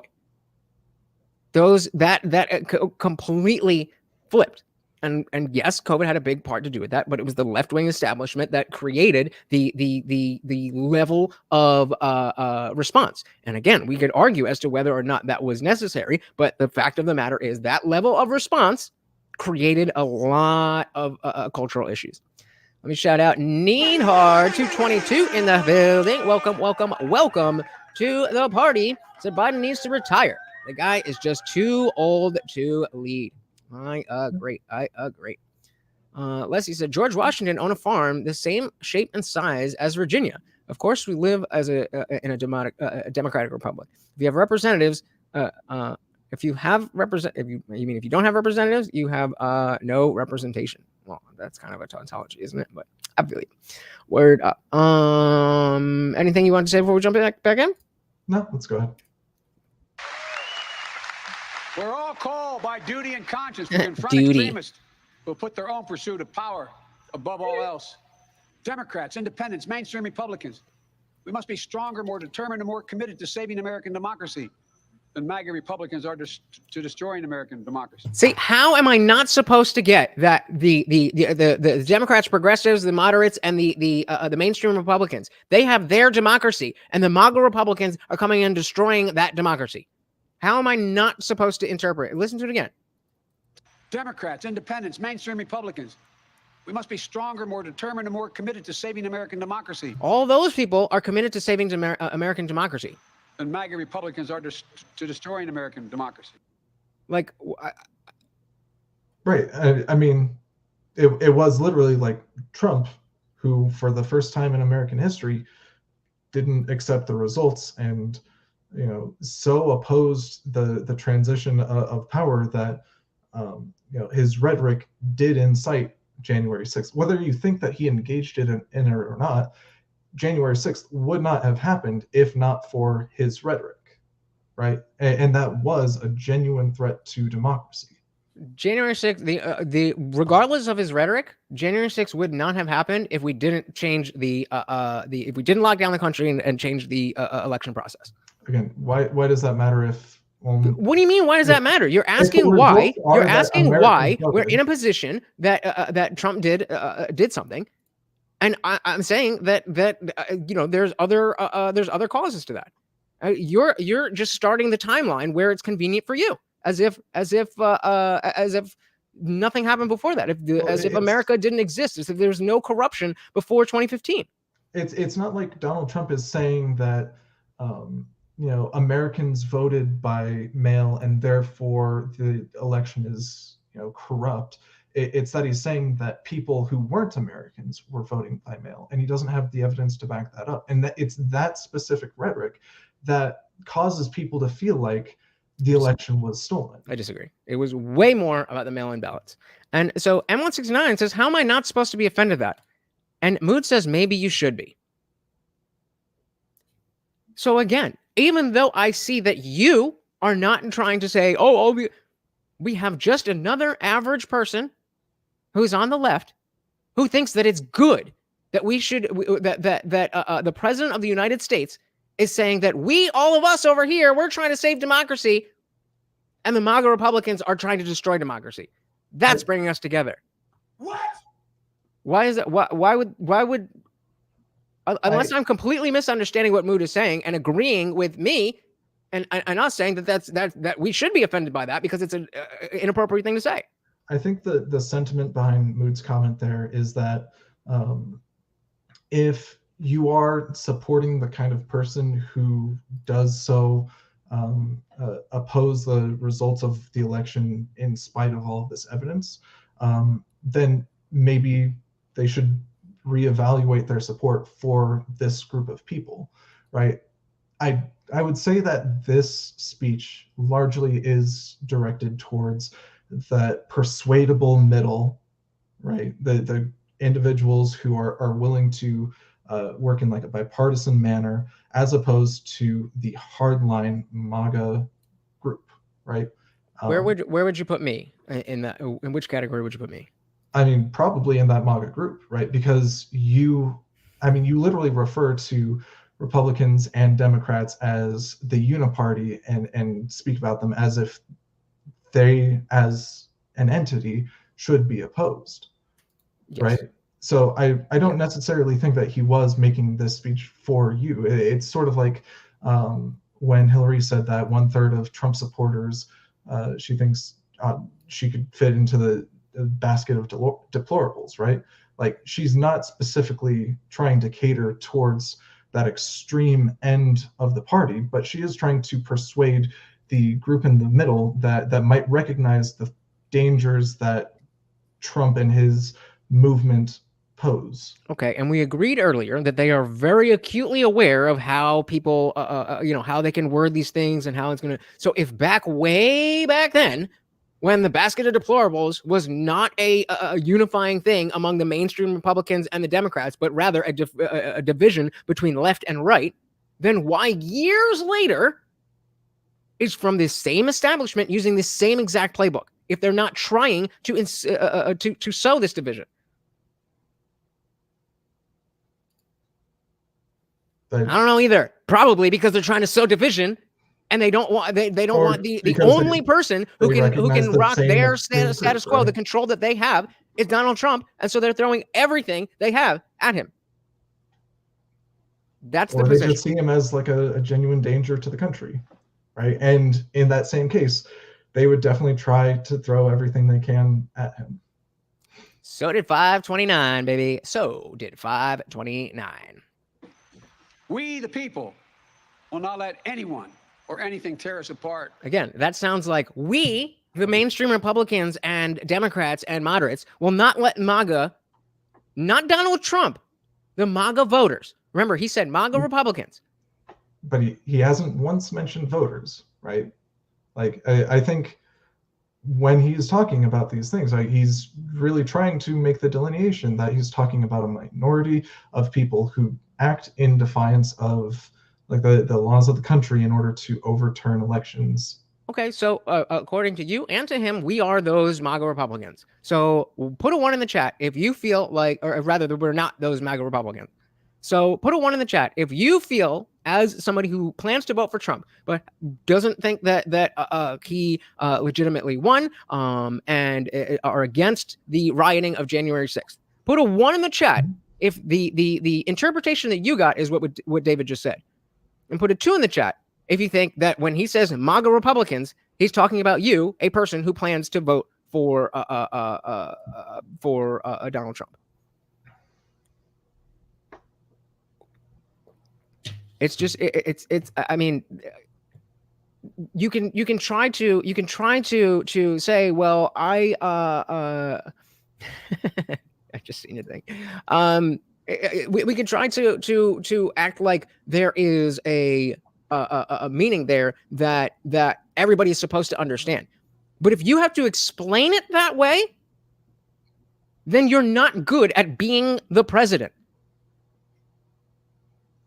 I don't feel like you would go that way with Trump, though, right? Like, you are constantly saying that you have to interpret what he says just right in order to not, take offense at what he said. I would say if you are not purposely looking if you're not purposely looking to find everything wrong with what he's saying, then you'll be able to see, oh, that's clearly a joke. But if you are coming in assuming Like, he's racist and sexist and stupid and egotistical, then yes, you'll be able to twist his jokes into actual statements. But if you're just going in blank, I'm not saying already in favor of Trump. If you're going in blank, it is very clear that when you and I joke, or you joke with your friends, we know how jokes work. We know that the guy speaks in hyperbole. We know that he's facetious. So it's to act like he said the thing, and so he means exactly that thing, when we know that he doesn't speak that way, is not the same thing as, well, he said this exact thing, but he didn't mean that, and you're supposed to know that. It's the opposite. When it says you don't receive one, we're talking about mail-in ballots. You don't receive it unless you're a registered voter and have a legitimate address, except for the people on the bridge and the people at the warehouse. My state has always had mail-in voting. No, they haven't. They mass mail-in voting or absentee ballots that you could apply for. These are very, very, very, very, very, very different things. If your state has had mass mail-in ballots, I would be very surprised by that. Colorado does and has. What's that? Colorado does and has. All right. Well, I guess I learned something new. Colorado sucks. Colorado. Need said, the media made Trump into an evil mastermind. Yep. I mean, I believe you. Look, I'm here in good faith. If you say, I'm going to assume you're not lying to me. If you say that your state has had mass mail-in voting for years, then I believe you. Washington, all right, fair enough. I mean, fine. Then that doesn't, between what I'm not really a fan of Washington politics, so that doesn't really get me anywhere. But fine, I was wrong about that. We, the people, will not let anyone or anything tear us apart. Today, there are dangers around us we cannot allow to prevail. And those people are voting for Trump. We here, you've heard it, more and more talk about violence. Hey, shout out to Poon Cooter. Welcome to the party. Good to see ya, brother. Good to see ya. We here, you've heard it, more and more talk about violence. Yep, Antifa is as real an acceptable political tool. Yep, Antifa is totally okay. This country. It's not. I it agree. Can never be an acceptable tool. Yeah, so stop simping for our Antifa. So I want to say this plain and simple. There is no place for political violence in America, period. None, ever. All right, I'm down with that. Yeah, fuck yeah, fuck yeah. We saw law enforcement brutally attacked on January 6th. We've seen election officials, poll workers, many of them volunteers of both parties, subject to intimidation and death threats. And can you believe it? FBI agents just doing their job as directed, facing threats. Just doing their job as directed, directing you into the Capitol. To their own lives from their own fellow citizens. On top of that, there are public figures today, yesterday, and the day before predicting and all but calling for mass violence and rioting in the streets. This is yeah, on the left again. Who on the right is calling for mass violence? We have Maxine Waters saying we need to go harder. I have not seen anything even close to that, and maybe I haven't seen it because I'm in an echo chamber. But somebody, please tell me what a right-wing person was specifically directly calling for violence. You're muted. Did I mute you? Did you mute? Sorry, I was coughing earlier, and yeah, I muted myself. I was asking, is there not just like a general political movement on the right to oppose the government with force? Like that's a Sure. pretty common sentiment. Like, no. No. So what are you referring to? Because yes, I think like groups like groups like the Oath Keepers. I guess there's other groups like that, but I'm not aware of what those groups are. I'm not aware of anything, anything that's been done. The only thing I can think of is the MTG thing, which again was the FBI. So what are you referring to? I'm just talking generally the sentiment, because he's talking about the rhetoric on the right, and there are people who are openly talking about how if like the election is quote unquote stolen again, like there will be no alternative right to maintain the country than to exercise that Second Amendment right and oppose the government. I mean, I hear that. I don't think that's very popular thing. I mean, am I wrong? Again, let's be honest here, guys. Do you hear that or do you not hear that? Because if we're not going to be honest, then what the fuck are we doing here? Put a 1 in the chat if you hear. I mean, like I said, I've definitely heard that sentiment, but again, it comes from the fringes, and I think that. Hey, Giggling Spy, I always miss you, brother. Sorry, brother. Giggling Spy said Washington State was a better place before mass mail-in voting. Shout out to Giggling Spy over on Rumble. If you're still here, I'm sorry if I missed you, brother. I've got 7 million things over there, but appreciate you being here. Sorry, what was you just saying? Oh yeah. That I'm not going to say that I haven't heard a violent sentiment, but I think that the extreme sides on the right are way more fringe in terms of how many people take them seriously versus the extremes on the left. Like I could think of somebody like Hassan. Like that's a main in terms of alternative media. That's like a main guy. And he's just totally down with anything that's against the American hegemony and bring it down and in favor of Hamas. Not that that's necessarily here, but I'm saying, do you think so? Would you say more people on the right follow Nick Fuentes, or do you think more people on the left follow Hassan?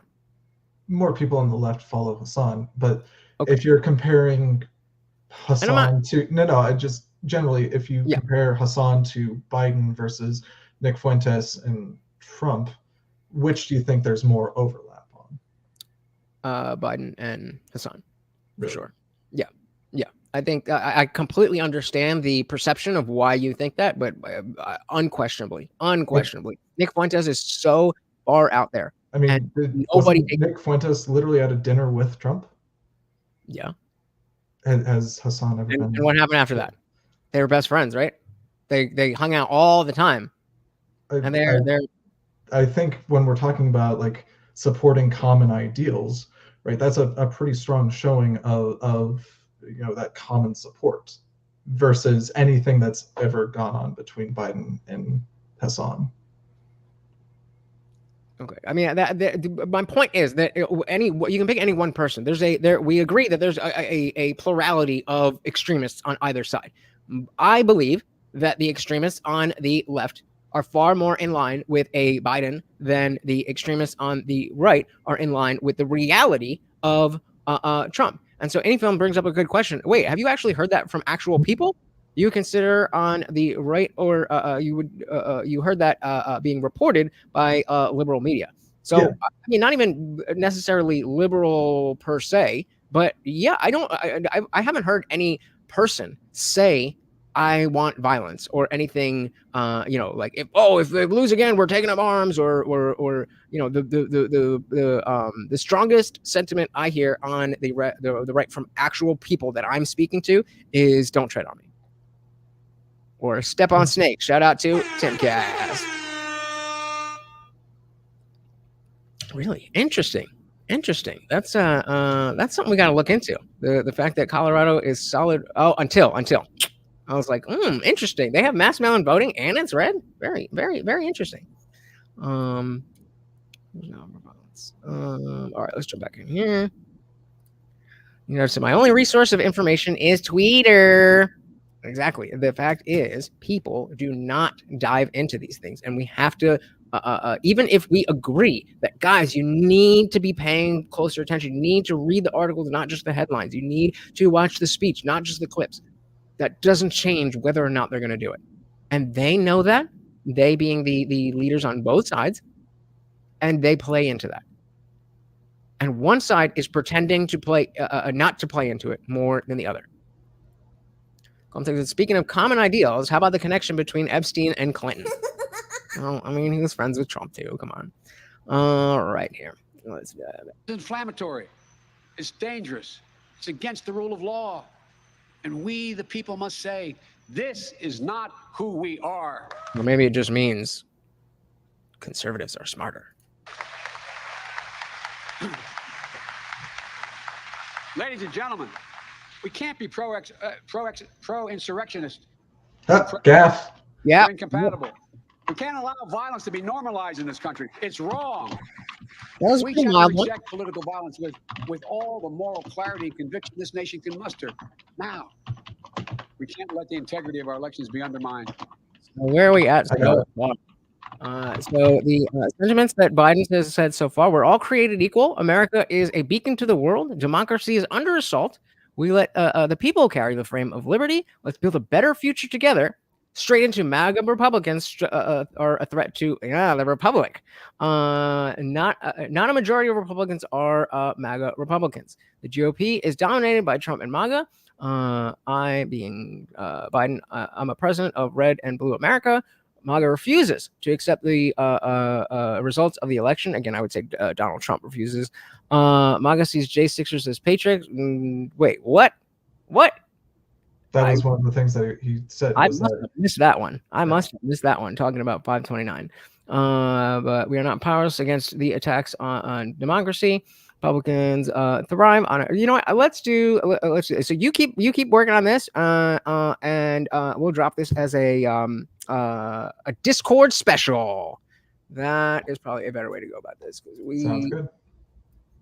We got some. So I don't. Depending on how long we go, I think we might we might have to make this a two-parter or something. Yeah, we might go a little long. I don't know about the after party. Depending on how much time David has, we might make this a two-parter. But we gonna do it. We gonna do it. For that is a path to chaos. Look, I know politics can be fierce and mean and nasty in America. I get it. I believe in the give and take of politics, in disagreement and debate and dissent.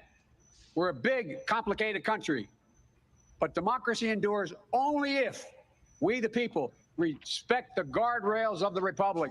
Only if. Which worked, because you're the fucking president. We, the people, accept the results of free and fair elections. Which most of us do. Only if we, the people, see politics not as total war, but mediation of our differences. Democracy cannot survive when one side believes there are only two outcomes to an election. Either they win or they were cheated. And that's where the MAGA Republicans are today. Again, They don't understand. Like I don't see why you need to harp on this. You made the point. Fine. If you think it's important to give the context that, hey, the MAGA Republicans, not all the Republicans, but the MAGA Republicans are bad. Fine. But at what point, when you say it over and over and over and over and over and over and over again, when only the first time you said not all Republicans, and then especially knowing that these clips are going to be chopped up, at what point are we supposed to expect people to understand that he's not talking about them simply because they voted for Trump? I That's think a fair it's question. a very hard line to walk in terms of providing comprehensive thoughts on things and understanding that things are going to be taken out of context, right? Because you can try to speak in just short sound bites so that every single word that comes out of your mouth can be interpreted in a positive light in 5 seconds. But I don't know. But that is the world. That is the world. That is why we don't want old ass people doing it. There's a reason that Obama knew to use Facebook and MySpace. It's because that's where people are. And so if people are on TikTok, people are on YouTube Shorts, you have to talk to the people where they are.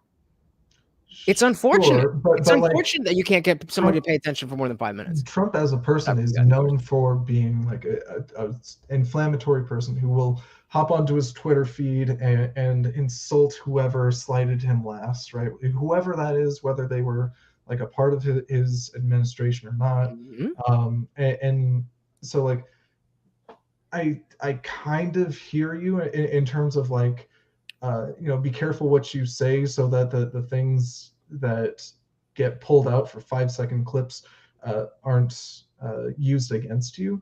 But then it's just like Trump does it so much that we can just stop caring about it. Okay, fine. That's as long as we have a principle across the board, then that needs to be applied to Trump. Then I'm totally fine with saying Biden specifically said not all Republicans, and when he says MAGA Republicans, he means the diehards that are willing to riot, and fine. But then when I say no, what Trump meant when he said you know how bleach kills instantly, is there something like that we could do for the inside of the body? He didn't mean specifically bleach. That's why he used the word like.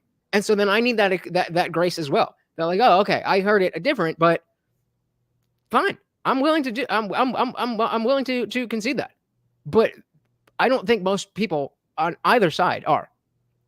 Shout out to Kelly Green in the building. Ooh, look at that new profile pic on stage. Love it. Welcome to the party. Said I love inflammatory statements. You are an inflammatory statement, brother. Welcome to the party. And what every patriotic American knows, you can't love your country only when you win. It's fundamental. Agree. I mean, I don't think anybody. Again, that's a weird line. What do you mean? You can't only love your country when you win. Who? I think just looking at like, if you say specifically again, just for Trump, when he's lost, even if he believes that he didn't, if he continues railing against it, knowing that, well, maybe he doesn't know that could just further wedge a divide between Americans. But the actions that he's taken since losing the election are something that have really divided Americans, right? It led to the actions on January 6th, which were an attempt to overturn the election. And you could say that that's not loving America because he lost, or after he had lost, right? Maybe not because of. All right. I mean, again, I'm certainly not trying to change anybody's mind, but that's going to be another agree to disagree. So remember too, Joe Biden's not lying. Come on, man. Or does he continuously, or he does, and continuously plagiarize his speeches and shit? Wow. Yeah. American democracy only works if we choose to respect the rule of law and the institutions that were set up in this chamber behind me. Unless it has to do with Trump. Only if we respect our legitimate political differences. So I want to take this context that I cannot understand how there's still a question on Biden referring to MAGA Republicans. Republicans voted for Trump. Republicans are choosing Trump as their nominee this year. MAGA is the majority. And again, I'm not asking you to necessarily agree. I'm asking you to acknowledge, and anybody else on the left that's out there that is willing to watch, shout out to you. But also just understand that this is what we hear. In the same way you hear, oh, Trump is racist, he's transphobic, he's this, he's that, and we disagree. We hear different things, and that's a thing. That doesn't necessarily mean somebody's right all the time and somebody's wrong all the time, but that is a thing that we have to contend with. And that's why we need shows like this that can bring people together to have these conversations so that we can move back closer together and understand what our agreements and disagreements are in the first place. So I respect the results of a fair election. Was 2020 fair? More cheating comes out every day. Here's a headline from 2/1/24. That was not even a week ago. Former Atlantic City Council presses charges when with sending fake mail-in ballots. Again, we're not going to derail to get into all that, but it's just not as clear cut as, well, he tried to overturn the election. You keep sneaking that in there, but that's begging the question. And I don't think it is. At least in the context of this conversation, it surely is. If we're talking about perception, then you can fair. So let me rewind. Oh yeah, I forgot I don't have my rewind button anymore. But so fine. The perception that it was overthrowing the election is not an accepted point. And so when you're saying this is what it is, if we don't agree that is what it is, then we have to go back and argue that ground, which again is not the point of this conversation. But moving forward, that's a good conversation to have. Was January 6th an insurrection or not? And I say it was a really bad day, but no, it does not mean the insurrection, which again is evidenced by the fact that nobody, well, I don't know, but nobody was charged with insurrection. So I'll be glad when we can move past the MAGA moniker and get to calling it America First. I almost wish that they would put the man, that Vivek would never dropped out. They put the man behind bars and we fucking get Vivek and we move the fuck on. I am so with you. What is your, what is your response to her saying that and my reaction to that? Like, I mean, it specifically talking about the individuals who seem to latch onto that moniker, especially at the federal level, in supporting someone who tried to overturn the election. And I'd say that because, again, I don't really think, even if you think he was justified in trying to do so, that it's really up for debate that he was trying to overturn the election. Like, it's a smart political label to try and put on themselves. No. But so they're saying that we want to get past this whole MAGA thing. Like right now, MAGA is because Trump is the guy that is America first.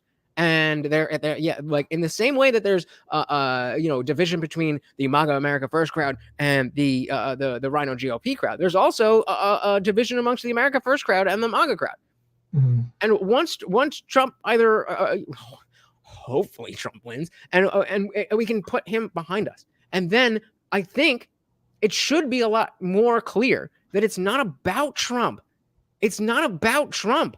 Yes, maybe some people have an unhealthy love for this crazy man, but it's not about that. It's about the things that he changed. And it doesn't matter if it's him or if it's Vivek or if it's anybody else who's going to stand for these values. The cultures that underlie America have been eroded. And so even if there are policies that increase numbers of the deficit or inflation or jobs from 2020 to 2022 to 20, that doesn't address the underlying problem that what we see as American culture is fading away. The values that I talk about every single time. Family. I don't want to have kids. Who would want to have kids? Who would want to bring kids into this world? That's fine, but that's an American value, having a family. community, getting to know your neighbors, coming together and doing something, having traditions. These are values that are not on the they're either not on the left or they're not open to everybody on the left.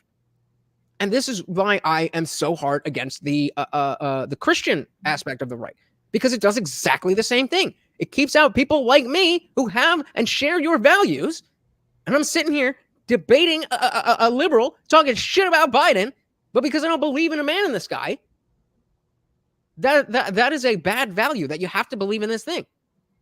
And just the same way, I see a lack of values on the left. So what values exactly? Exactly.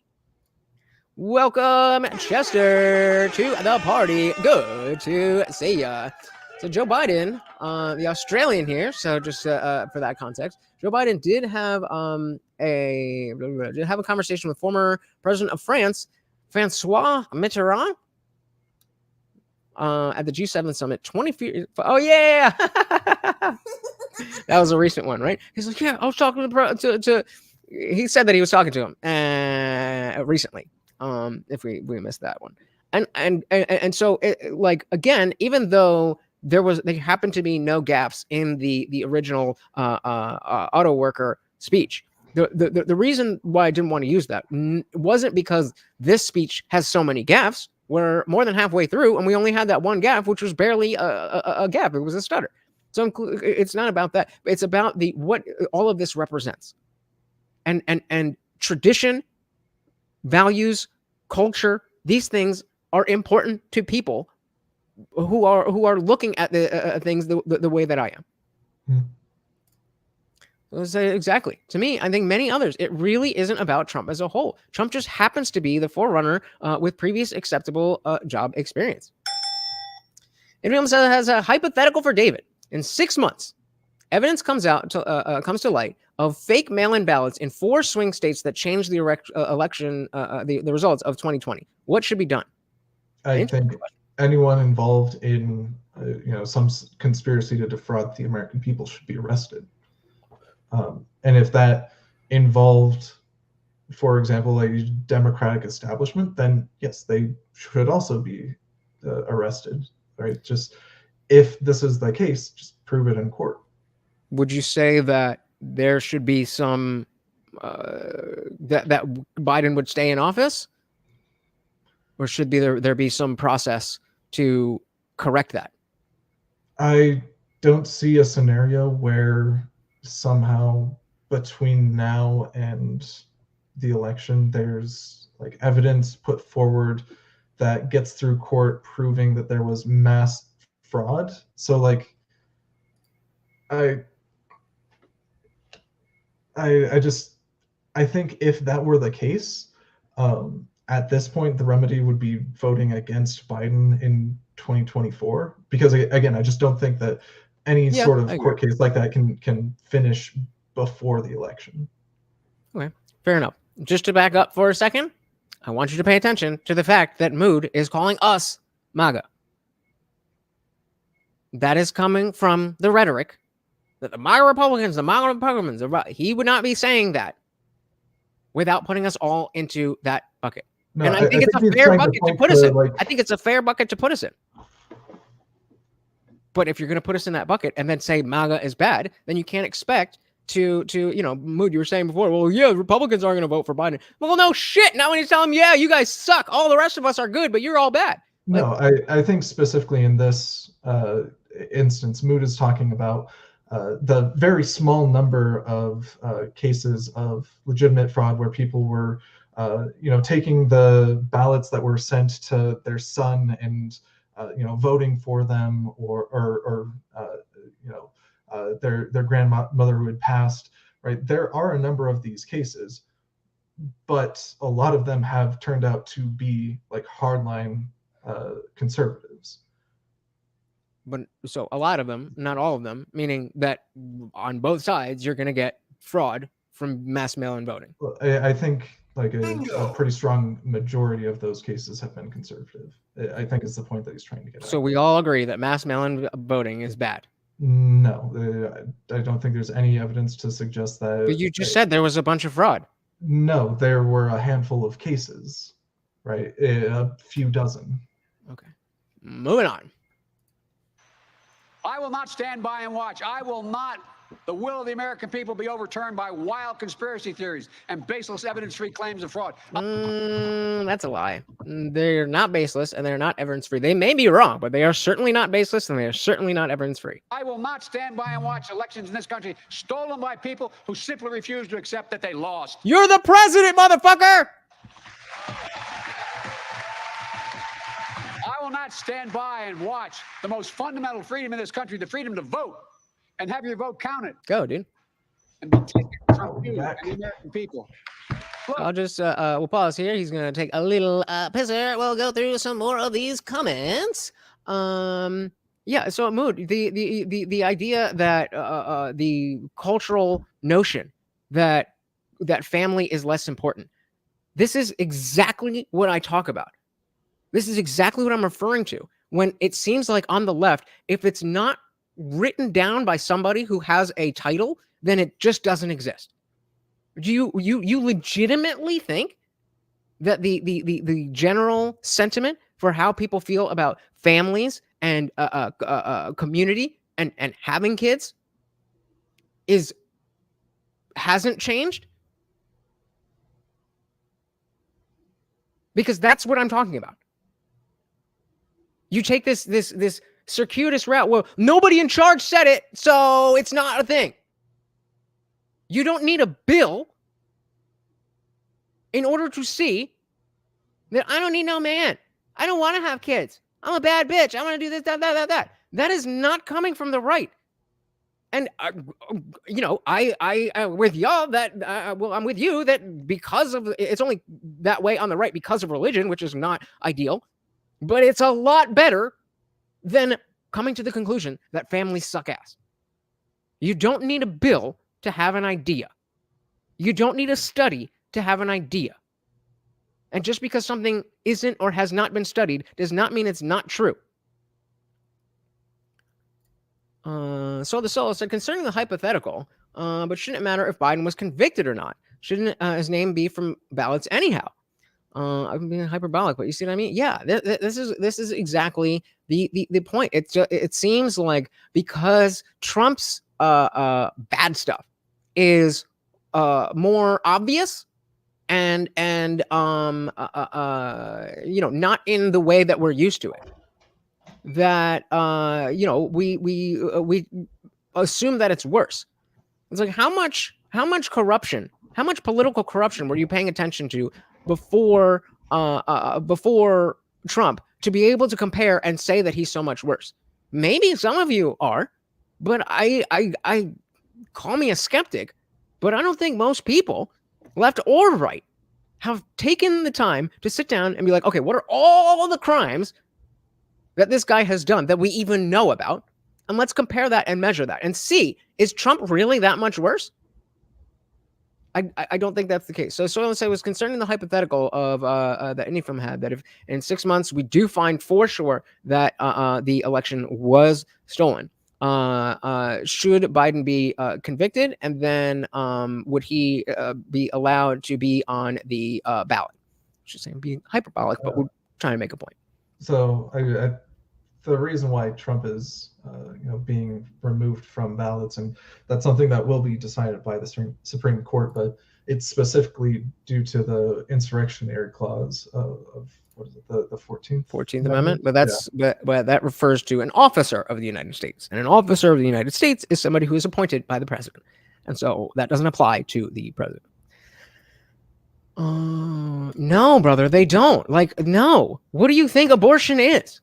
What do you think the notion that I don't want to bring kids into this world. I just saw a TikTok with fucking some chick goes to her baby daddy's new girlfriend and just drops off the kids. And obviously this is anecdotal, but this is not well, it is uncommon, but the sentiment that I'm talking about, the idea that family is not important.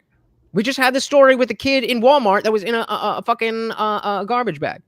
Now, you could say there's always been bad parents, But at least since the inception of video social media, we have definitely seen a decline in the value of being a parent, especially for fathers. This kind of feels like a pretty extra political issue, though, right? Like it's not like interesting. there's any way to well, I shouldn't say there's no way to like legislate support for people having kids, but even then, like Biden also has been pushing and maybe even passed extension of the child tax credit, right? So like I'm kind of with Mood, like liberal individuals might be more likely to be like anti-natalists, but I don't think that that's like a political thing so much as like an ideological thing. I'm sure you've heard the Breitbart quote that politics is downstream from culture, right? Sure. Okay, but so if you haven't heard, you get the saying that politics is downstream from culture, meaning what the politics are is going to dictate how the culture is. So what the culture is going to dictate the politics, you mean? Yes. No.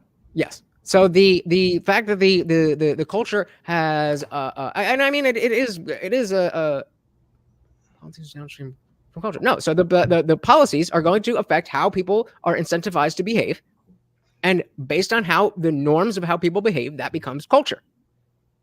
And so again, if it is a normalized thing that you not only are not shamed for having 6 baby daddies, but you get paid for it, that's a political policy that runs down to the culture of, well, I don't need to have a baby with somebody that I love and want to stay with and raise a family. I just want to fuck. And if it happens, it is what it is.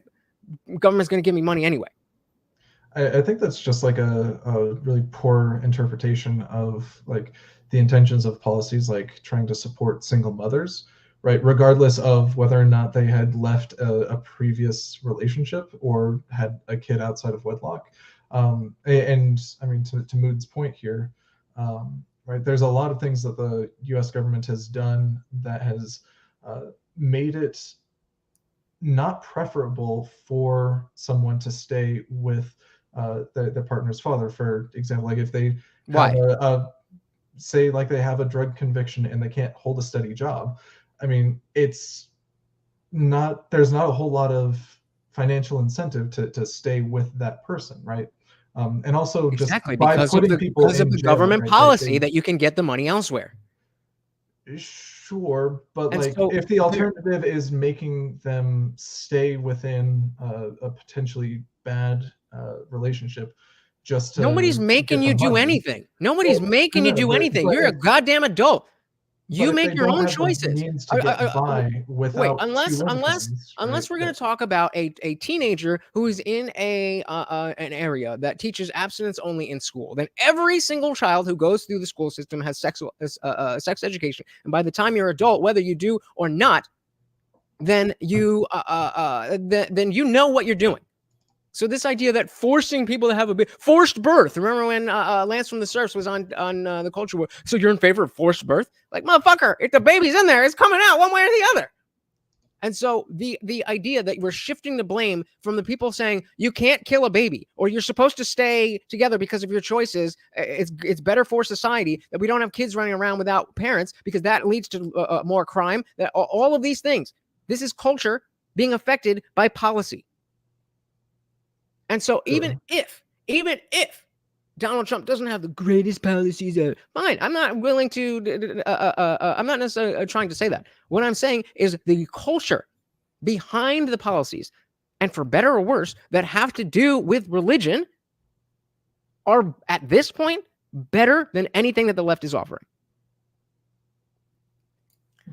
Chester said, quote, federal authorities arrested former Atlantic City Council president and Democratic operative Craig Calloway Thursday, alleging he masterminded a mail-in ballot fraud scheme for the 2022 election. I mean, it's like we could say that it's whoa, it's the MAGA people are doing it. It's just not that. Yes, there's corruption on both sides. There's corruption in every election. There's lies for every president. There's corruption for every president. So when it comes to acting like when it comes to acting like Trump is the worst thing ever because he does mostly the same stuff as everybody else, it doesn't land. Real quick, let's just say, what is good, J McG? Welcome, welcome, welcome to the party. So I'm a convicted felon and a father. I took responsibility for my actions, got sober, got my BA degree, and now getting a promotion at work. I am doing fantastic. Shout out to J McG. Let's fucking go. Yeah, congrats. That's really cool. He goes on to say, people need to take responsibility for their own lives and not depend on this sick and twisted government. Bingo. But can government be used as a force to help people improve their lives and put them in a better position? As long as it's not incentivizing the degradation of our culture. I absolutely am in favor of social services to an extent. Because you incentivize people to not do things, not be productive, not, whatever it is. So the Sola said, for a single mom, she has to agree to work with child support enforcement to get any help, food stamps, etc. The irony of this is if a father doesn't pay, one common type of penalization is suspending his driver's license. What? Therefore, making it even harder to get a job or to pay, and making it even harder for the mother to get off the government help. Just one reason I don't like that system. That's So fair. this And is policy affecting culture. Sure, and I think that it's really fair to oppose a policy like that. Say one more time. I think it's really fair to oppose a policy like that. All right, word up. And so I don't. That sentiment is not. At least it's not as strong on the left. I haven't heard. What I hear is because Mood was saying rights of women. What name a right that a woman doesn't have that a man does. Well, he's talking about the right to an abortion, which was considered a right in the United States until Trump's majority Supreme Court overturned Roe v. Right, Wade. as they should, because if it's not in the Constitution, it should go back to the states, which I don't like. I wish Roe v. Wade would have stood because less children would have died. But now, that's my one of my biggest things with because I am so hard. I don't want to say hard line, but I don't see any other argument than new DNA equals a human being. I don't see how you can get around that. That's neither here nor there. But the fact that we had Roe v. Wade in place, and it wasn't perfect. It was allowing people to do something we don't like. But that's politics. You have to come to an agreement. And now we have some states where you'll get arrested, and some states where you can go in the day before labor and kill the child. And so again, even that is the same idea of politics being or culture being down. You know what I mean? The politics affecting culture. Just as the family courts, let's not even go there. I think we can all agree, right, that the family court system is fucked. Sure. But the court that Trump's in is perfectly above board. I mean, if we're talking about the laws, like you can talk about the laws of the family court system being, not generally favorable to groups of people in like really discriminatory ways, right? And that is a genuine problem. But if we're talking specifically about like the laws regarding the election and the enforcement of that, like ultimately, I think the judicial system will come to a as fair a decision on this as anything. It is certainly much more fair than, for example, the impeachment process, which relies on the votes of hardline partisans, at least anymore it does. At some point, there might have been more party crossover, but I don't think you can look at that system and say that that's even remotely as unbiased as the current legal system. That's fair. Let's give a big shout out to XMC. Welcome, welcome, welcome to the party. Another awesome YouTuber and Twitch streamer. I just dropped the link to his YouTube channel, so you can find the Twitch channel from there. Welcome, welcome, welcome to the party. Said for me, it's always been counterintuitive to send a man to jail because he couldn't afford payments. Really makes no sense to me. Yeah, and that is an example of a liberal policy that is favoring women over men and creating the culture that men are beneath and lower than, which then follows to, well, in a family, it's the mom that, oh, a stay-at-home mom is the hardest job in the world. And blah, blah, blah. Do I think that it's a great thing to be a stay-at-home mom and that it is a valuable thing? Absolutely. But come on, it's not the hardest job in the world. That doesn't mean that it's not important. Welcome to the party, XMC. M169 said, look no further than Maya Kowalski to know how fucked the family court is. Exactly. All right, let's jump back in here. Trying to just get a look. A liberal and a conservative taking a look at a Joe Biden speech. I'm going to have to change the name of this. As your president, I will defend our democracy with every fiber of my being, and I'm asking every American to join me. Except the MAGA Republicans. Throughout our history, America's often made the greatest progress coming out of some of our darkest moments, like you're hearing that bullhorn. I believe we can and must do that again, and we are. MAGA Republicans look at America and see carnage and darkness and despair. They spread fear and lies told for profit and power. But I see a different America, an America with an unlimited future, an America that's about to take off. I hope you see it as well. Just look around. I believe we could lift America from the depths of COVID. So we passed the largest economic grabbing package since Franklin Delano Roosevelt. And today, the what? The largest economic grabbing package? I think that's a gaffe. But again, I'm not sure exactly what he was trying to say there, but we can put that on there. The largest economic growth something package. But again, I would go back to, if we never locked down, then we wouldn't need all of that bullshit. Again, on Trump, but mainly on Fauci. Today, America's economy is faster, stronger than any other advanced nation in the world. We have more to go. Except everybody's still broke. So yeah, all the numbers are perfect, except everybody is still way more broke than they were under Trump. So again, everyone is. I mean, everyone is. No, it's I mean, I for one got like a 50% raise in the past year, right? Like, it's not everyone, and real wages are outpacing, or real wage growth is outpacing inflation at this point.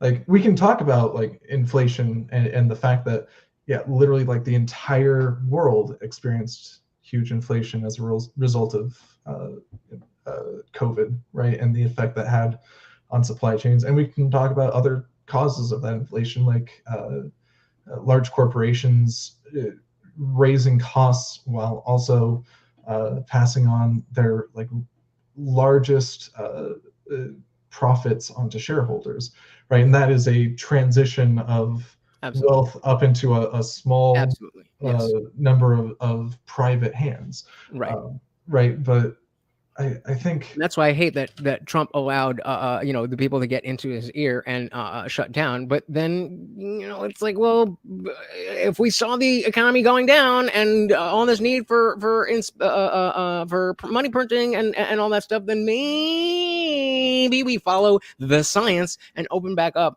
a little bit earlier than we did. Let me just grab this real quick. XMC says, I feel like it's diluted. We're talking about the single parent stuff.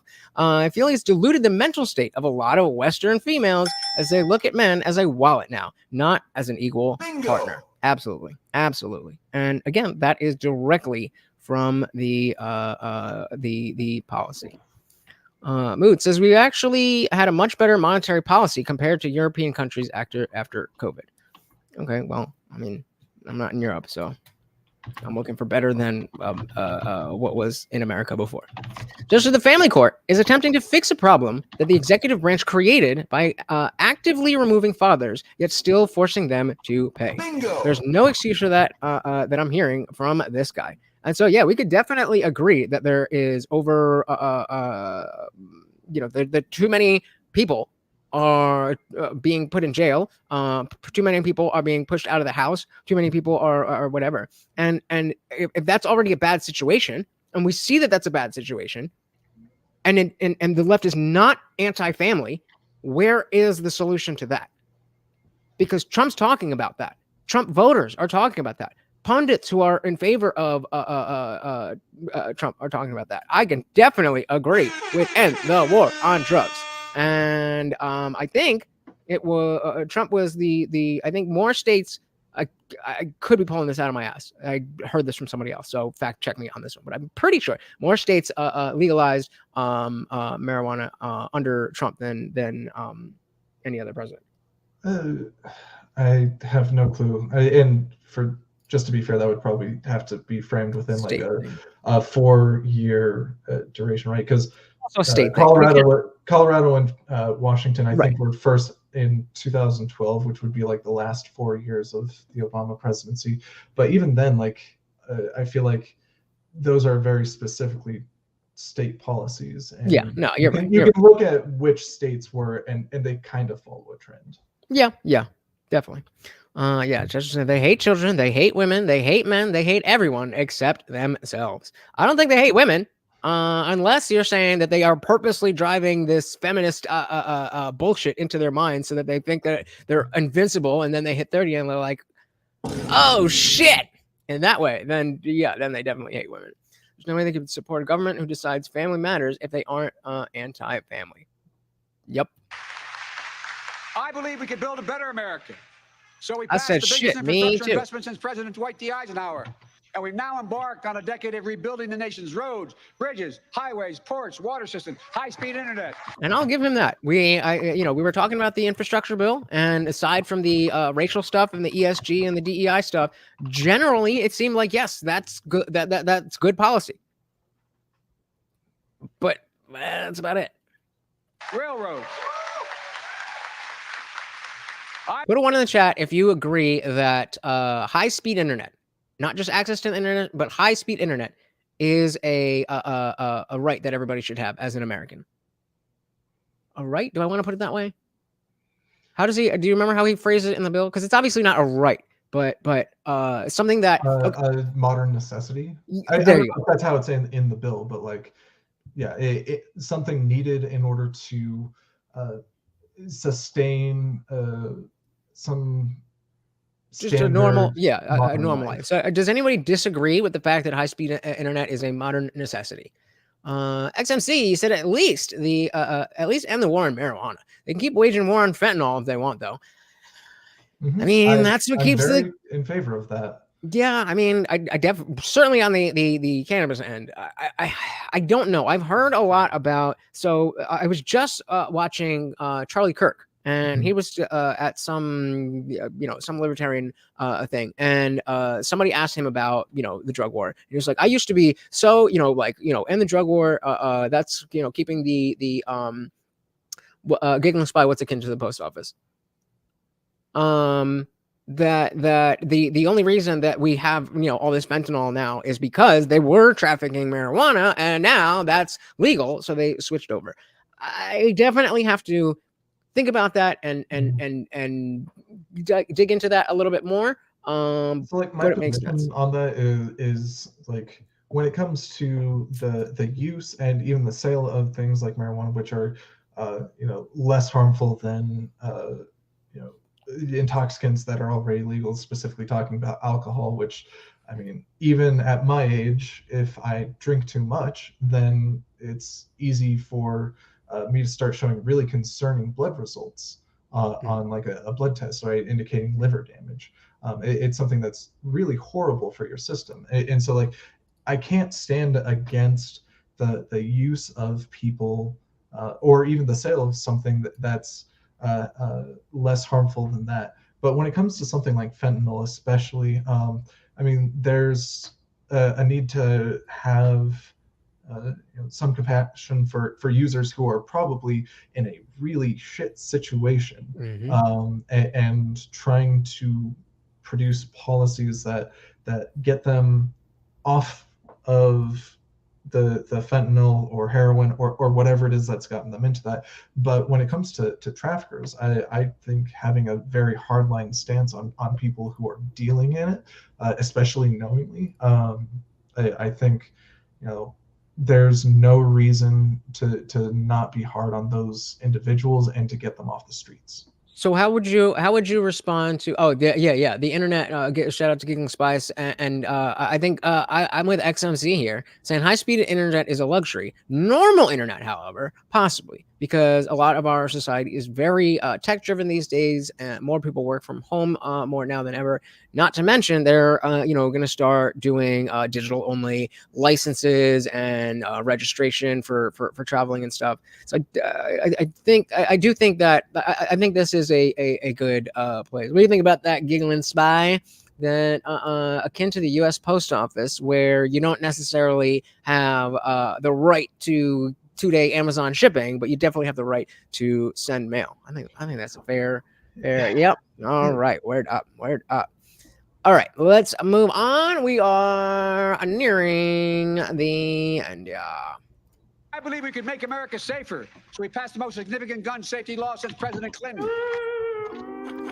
Nope. Who's anti-constitutional now, motherfucker? Shall not be infringed. Shall not be infringed. A militia needed for the objection. Oh, they don't like the Constitution. Sorry. Militia. That's a separate clause. Necessary. That's a separate clause. It's the exact same sentence. It's a different clause. That's what commas are for. I'm not even looking at it, and I know because this has been talked about over and over and over and over and over again by constitutional scholars. That is a separate clause that does not apply to the militia, and even if it did, the militia does not mean a standing army. The militia just means the ability of the people to enact, come together if they need to. So either way you want to cut it, shall not be infringed. Anti-constitutional. We'll agree to disagree there. Fair enough. But, I mean, again, then you can definitely see, yep, this is not something I'm pulling out of my eye. It is a separate clause. It does not mean, there you go. Shout out to Mood crossing the aisle. Said 2008 Supreme Court ruled it a personal right. Rights are still regulated. Not if in the Constitution it specifically and explicitly states shall not be infringed. The Spy says well-regulated means you keep your equipment in working order and know how to use them. Bingo. That's all that means. It doesn't mean you have to be part of a group. It doesn't mean you have to be part of the Oath Keepers, which y'all wouldn't. I mean, I don't either. But we've spent this whole time saying that those are the bad people. Those are the Dark Brandon is all about them. But if they're the well-regulated militia, if that's all you want to have guns, that don't make no fucking sense. Soul to Soul said, sorry, I'm an absolute on it. I don't argue. I should be able to have a freaking pirate ship with freaking cannons, man. But also serious. Fuck yeah. Shout out to JL in the building. Question. Should people have like bazookas? Like, how do you we draw a line, right? Yes. In terms of what types of we have not. No, we have not. Yes, and I will answer why. Yes, you should be able to, because how do we get bazookas? Does the government have a weapons building arm, or do we have a military industrial complex where Raytheon and what's the other one? Fucking, you know what I mean? Raytheon and all these fucking military those are the ones, private companies that make all the way up to nukes. So either private companies cannot have nukes, or private people cannot have nukes, or we can all have them. So yes, I should be able to get a nuke. I should definitely have to have a background check. There should be lots of checks, but there should not be a barring from me trying to apply. Absolutely. I think that's just a huge risk to the safety of Americans. And we already see like super high rates of violence compared to other countries because of the high rates of gun violence, or do you see high rates of violence? Both. Because we have a crazy knife problem in the UK. No, it's not. Their homicide rate is a fraction of ours. Yes. There's no knife problem in the UK. People die from knife attacks. They don't die near at the same rate that Americans die due to gun attacks. Okay, well, America's a lot bigger than the UK. Do you know what a rate is? Is that what you're controlling for? Yes, adjusted for population. All right, fair enough. I mean, if that's the case, I still don't. I mean, that's that's a non sequitur anyway, because I don't care if more people are dying. I have rights as an American. It's not, bro. What do you think Raytheon does? So you think that only some private people should be able to have nukes, and other private people should not be able to have nukes, and the government should decide which people have nukes? Yeah, I think leaving that to a democratically elected government is. They did, and what did they say? Shall not be infringed. No, I'm talking about the nukes. Like leaving. Shall not be infringed. I think if you had Americans able to purchase nukes, then a lot of people. I mean, I think we'd just be in World War, because. Okay. I mean, we are in World War, brother. What do you think is happening with Russia and Ukraine and China and Israel and Iran and Syria and Yemen? We are in a world war, brother. We're not, though. Those are very. Oh, wait. The person who decides whether the war starts or not hasn't told David that the war started, so the war doesn't start until the person in charge of the war says the war begins now. That's not how it works. The world is in a conflict, a hot conflict, where people are shooting and firing things. Yes, the world. NATO, NATO, UN, which one? I always get them mixed up. But yeah, NATO is a governing body. Is that the word I want to use? At least a fighting body. So if we are part of NATO and NATO is fighting with this, then the world is at war. They're supplying munitions for Israel to fight its own war and for Ukraine to fight its own war, right? But these are again localized things that, like you wouldn't look at Iraq in 2002 or whatever and say that we were in World War then either, right? Even though in that instance we even had American troops on the ground. No one calls Iraq World War III. Correct, but I don't. I mean, I don't think that, at least in my personal opinion, that's not as strong of an argument as, because if you want to call Iraq World War III, I would be perfectly fine with that. I would be perfectly fine with that, because it was a war that affected the whole world, and the most of the major countries were involved.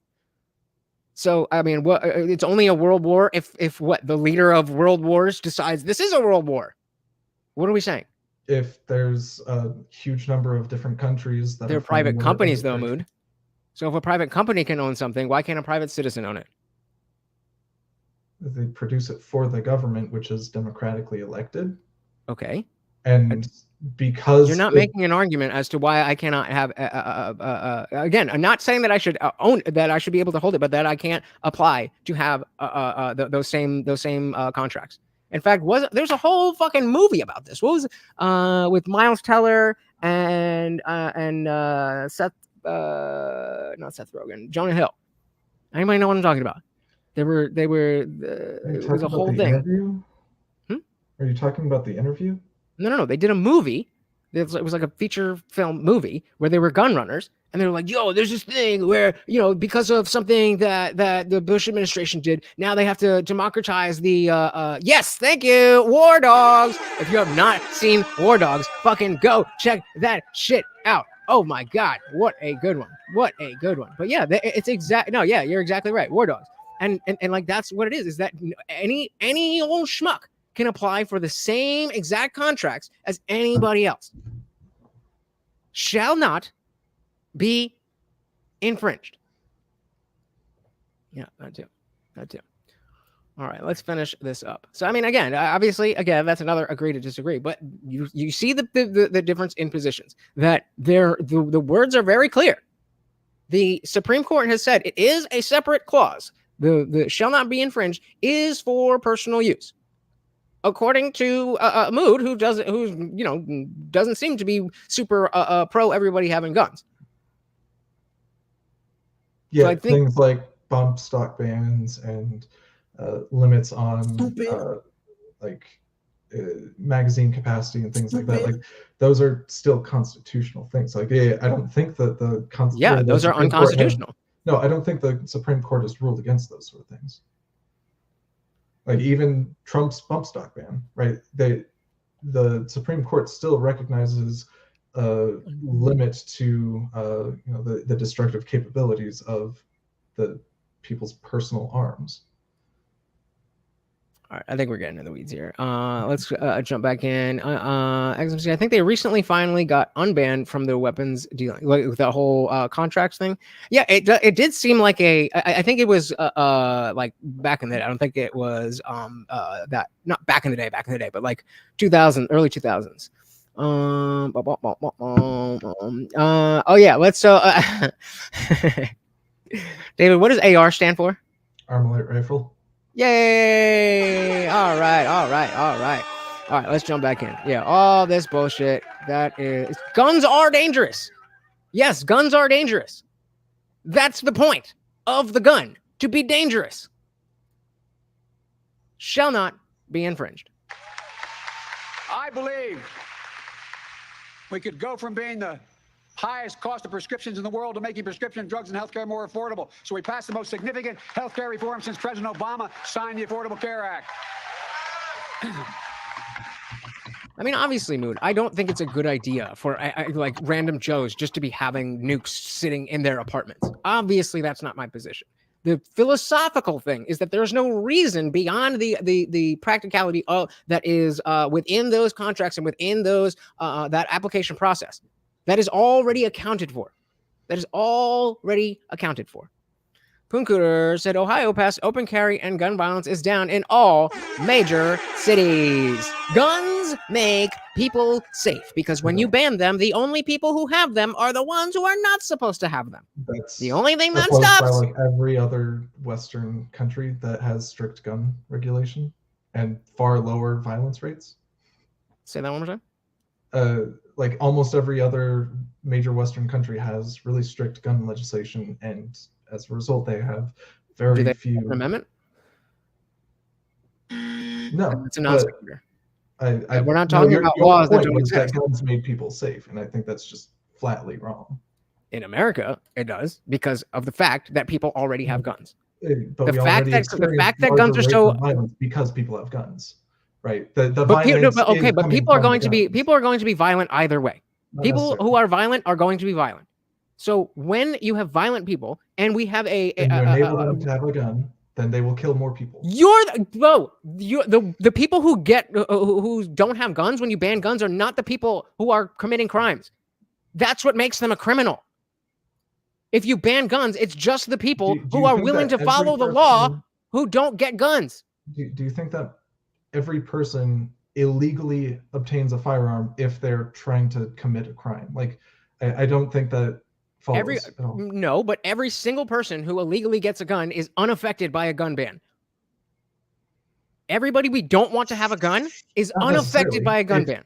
If you make guns more legally acceptable, then they're going to find their way onto the black market much easier as well, right? Like if you had like some sort of registry. So let's get more people. Let's get more people who aren't criminals to have guns so that the power isn't so imbalanced where it's only cops and criminals who have guns and you and more normal people like you and I are just at the whims of the criminals and the cops. Or you could pass some sensible legislation in order to be able to. But that doesn't take the guns away from the criminals. We just went over that. We just went over that. Help find who is funneling guns into the black market, right? If you make sure that people have regular registration and have to keep that updated, then if they had a gun and they suddenly don't, then you know where or who's putting the guns on the black market, right? Like this is all an attempt to reduce the amount of or the accessibility of getting a firearm illegally. So why don't we ban cars?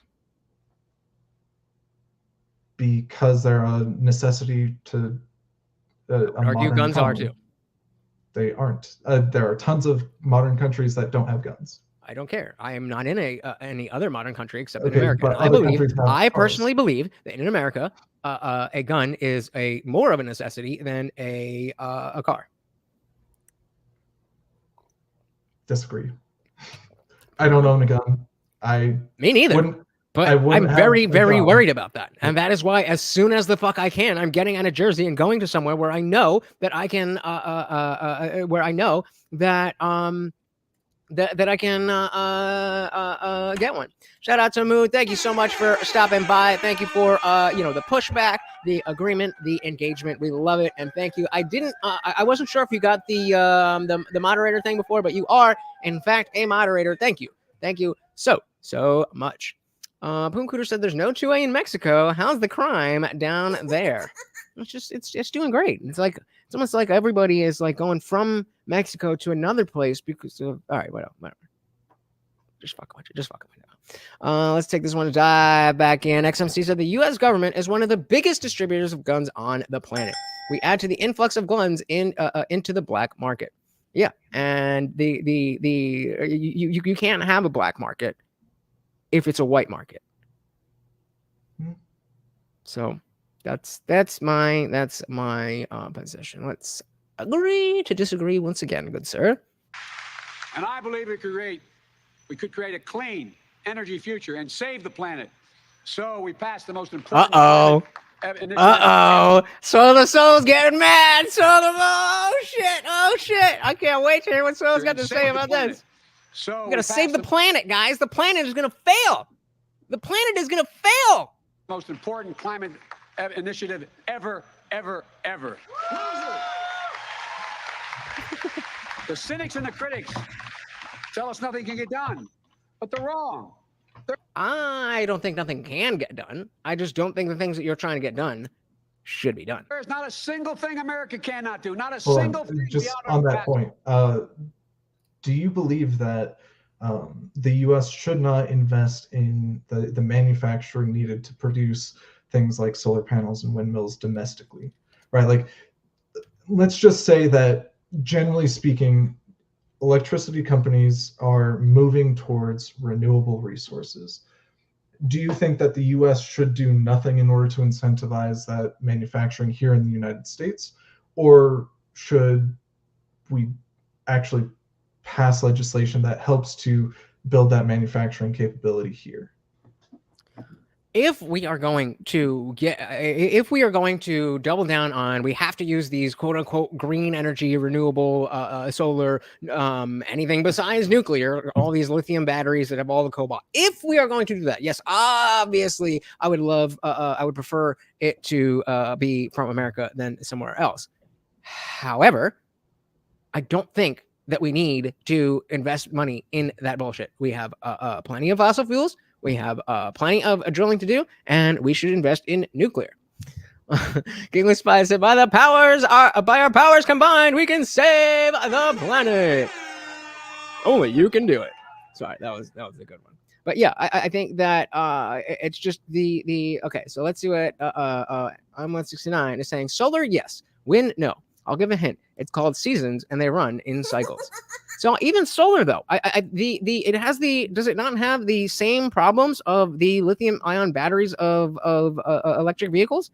Like once they break or once they don't work, not only do they take an immense amount of fossil fuels to create in the first place, but then they don't have a super long life, and when they're done, you just throw them in a landfill, which does way worse than burning the fossil fuels in the first place. Or you could invest in nuclear or recycling capabilities.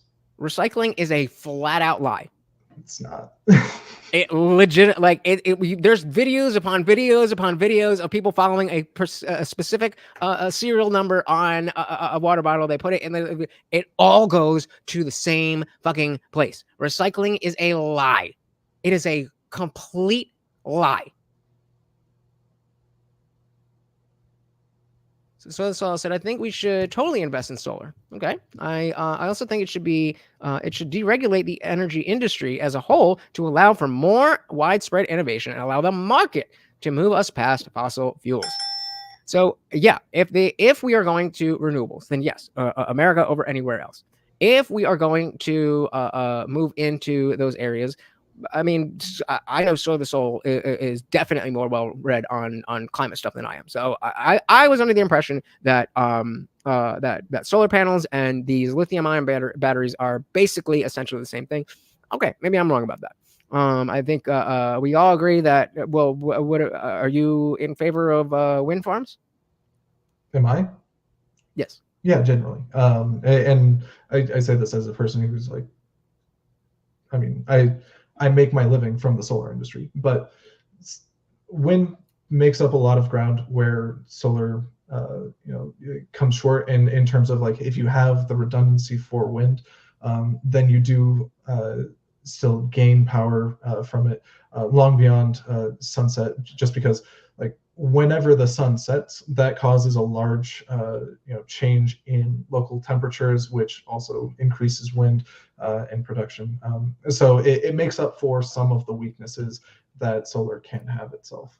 So what's the aversion to nuclear?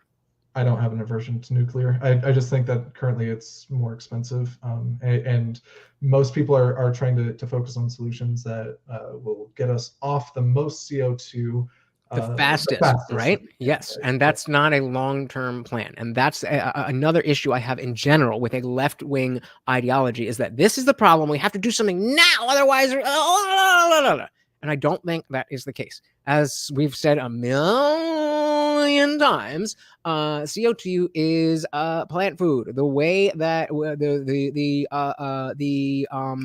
the planet has been greening over the last there we go. Shout out to Insight of the Ages. Welcome to the party. Said CO2 is evidence of life. CO2 is a gaslight. Yep.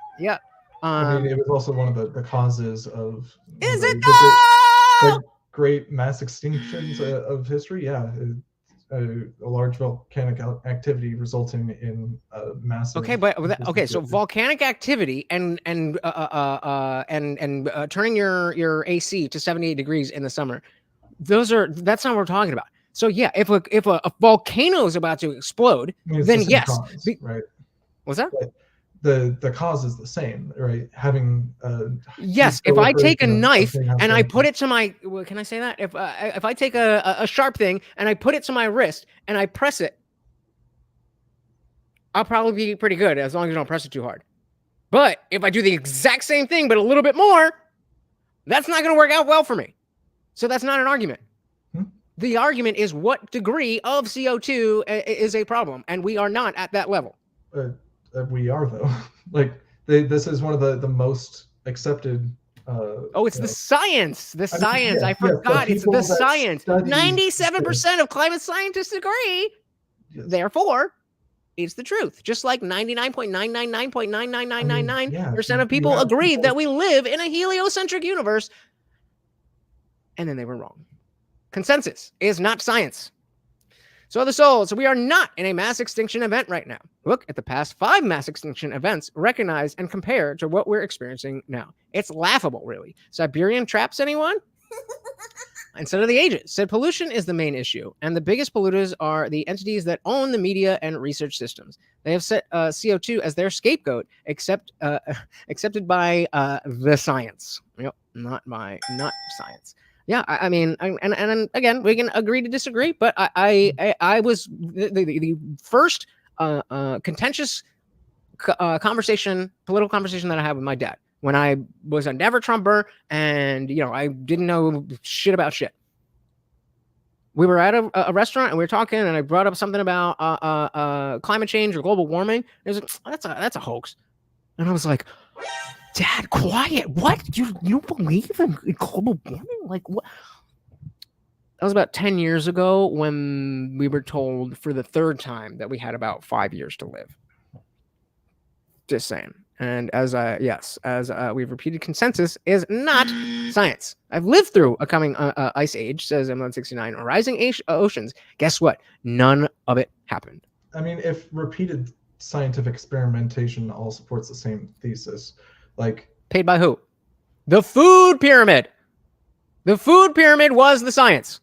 I will never stop using that. The food pyramid was the science that all the scientists agreed on. Why did they agree on it? Oh, because Big Sugar and Big Dairy paid the fucking out the ass to have their people do skewed things, and they told children all across America to make sure that you have 6 to 11 servings of bread and complex carbohydrates per day.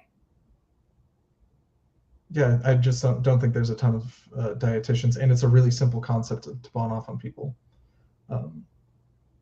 So is climate change. Climate change. Can you explain the mechanism for it? What do you mean? How the abundance of greenhouse gases leads to the warming of the planet? Like, can you explain the mechanism by which having more of that in our atmosphere warms it? I don't think it does. I'm saying try to steelman the reason why scientists say that CO2 in the atmosphere. If I was to steelman the other side, is that obviously since the Industrial Revolution, we've the balance of hard carbon that was in the earth that versus that's been burned would have an effect on the greenhouse gases and the makeup of the atmosphere. Sure, and that's what Al Gore told us in 2000, that we had 12 years to live. That's what Greta told us in 2016, that we had 5 years to live. That's not true. Who is that then? Wait, who is this? How dare you? Yeah, she spoke out on climate change. In what year? In what year? I don't know. 2016. Okay, yeah, sure. I don't think so. Then why are you saying no? What is no about Greta Thunberg said in 2016 that we have 5 years to live, or maybe it was 7? It was less than 10. To live or to act? Either way. I mean, the effects of climate change are happening as well. Like, and I guess what I was trying to get at is like the way in which it works is a lot more complicated than just having a food pyramid and throwing it on every classroom, right? Like, it's hard to explain the reabsorption of sure, I absolutely agree with that. Wavelengths and the fact that CO2 retains that energy for a longer period. I absolutely agree with that. Would you say that that medical science is simpler than climate science? Not necessarily. Okay, so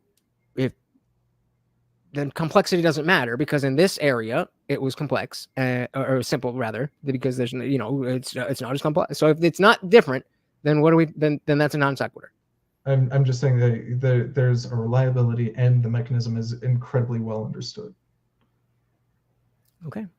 So the Soul said scientists as far back as the mid-1800s took direct air samples and tested composition, including CO2 parts per million. They found levels ranging from 250 all the way up to close to 400.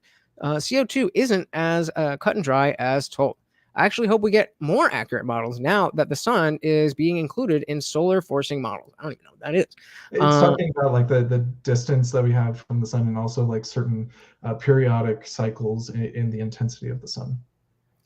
So she's saying up until now, the sun has been considered a constant, and that just isn't the case very clearly. Is that to do with like solar flares and stuff like that? Yeah, things like solar flares.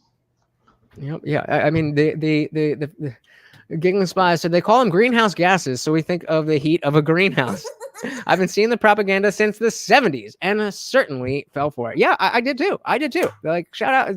I mean, we've all been there, where it's like the people who are supposed to be in charge are saying the thing. Why would we not trust them? Until you realize absolute power corrupts absolutely. And you have to have a reason to trust somebody, not a reason why you wouldn't trust somebody. Right. And AKA skepticism is a good determinator of whether or not you should give someone your trust. Fair enough. All right, let's finish this up. Wrong. There is not a single thing America cannot do, not a single thing beyond our capacity if we do it together. It's never easy, but we're proving that America, no matter how long the road, progress does come. Look, I know the last few years have been tough, but today, COVID no longer controls our lives. More America. For some of us, it never did. Americans are working than ever. Businesses are growing. Our schools are open. Millions of Americans have been lifted out of poverty. Millions of veterans once exposed to toxic burn pits will now get what they deserve for their families and the compensation. American manufacturing has come alive across the heartland, and the future will be made in America. No matter what the white supremacists and the extremists say. Oh, here we go. Hold on. So first, let's go. Pure Bloods, let's go. Pure Bloods unite. Jilly to that. And then what did this motherfucker just say? Made in America. Right, the white supremacists. No matter what the white supremacists and the extremists say. I made a bet on you, the American people, and that bet is paying off. What's the bet? Proving that from darkness, the darkness of Charlottesville, of COVID, of gun violence, of insurrection, we can see the light. Light is now visible. Yeah, after 5/29, we did endure. After 5/29, the actual insurrection, we did actually endure. Light that will guide us forward. Not only in words, but in actions. Actions for you, for your children, for your grandchildren, for America. Hey, shout out to Animal Instinct. Welcome to the party. Good to see you, brother. Said he's so disgusting to pretend he cares about veterans. He abandoned a Marine to save Brittany Griner, and the Congressional Budget Office is currently trying to cut VA benefits. Any thoughts on that, David? I know that the Democrats are very in favor of funding the VA, and why is he trying to? Typically speaking, Republicans are in favor of cutting government spending. So I don't know what the point is there. Fair enough. Even in this moment, with all the challenges we face, I give you my word as a Biden, I've never been more optimistic about America's future. Not because of me, but because of who you are. We're going to end cancer as we know it. Mark my words. What? We're going to create millions of new jobs. That's quite a promise. All right. The clean energy It will happen. I am very confident in that. I don't necessarily disagree, but I mean, with not, I mean, maybe he is being kept alive by some shit that we don't know about. I feel like that's just like a very strong thing to just throw out there on a list of other things. But, you know. Make the 21st century another American century, because the world needs us to. That's where we need to focus our energy. Not in the past, not on divisive culture wars. As if I didn't just spend 18 and a half minutes talking about division and the culture wars. Again, that's fine if you want to point that out, but then don't fucking tell me that you don't want to talk about the past and the divisive culture wars. You know, is that a fair position? That, hey, I'm not saying that you're wrong, but if you want to not be in the past and you don't want to be part of the divisive culture wars, then you can't preface that by talking about the white supremacists and this, that, and the other. Is that not talking out of both sides of your mouth? I mean, if the division is coming from the white supremacy, then I think it's the paradox of intolerance, right? If you are so tolerant, then you welcome people who are intolerant of others, right? It's like, if you are an absolutist on tolerance, then you welcome the free practice of Nazis, even if that's like a really destructive practice. Okay, maybe I'm stupid. I'm not sure if I understood the part of that was the answer to the question. So I'm saying that if you spend a bunch of time talking about the previous president and the previous administration and how bad those people are, the people who voted for them, or just the MAGA Republicans, and then you say, I don't want to be in the past, I don't want to be on divisive culture wars, and you preface that specific phrase with talking about white supremacists, is that not talking out of both sides of your mouth? How many people? Because you said, that was the other question. You said, if the division is coming from the white supremacists, how can explain?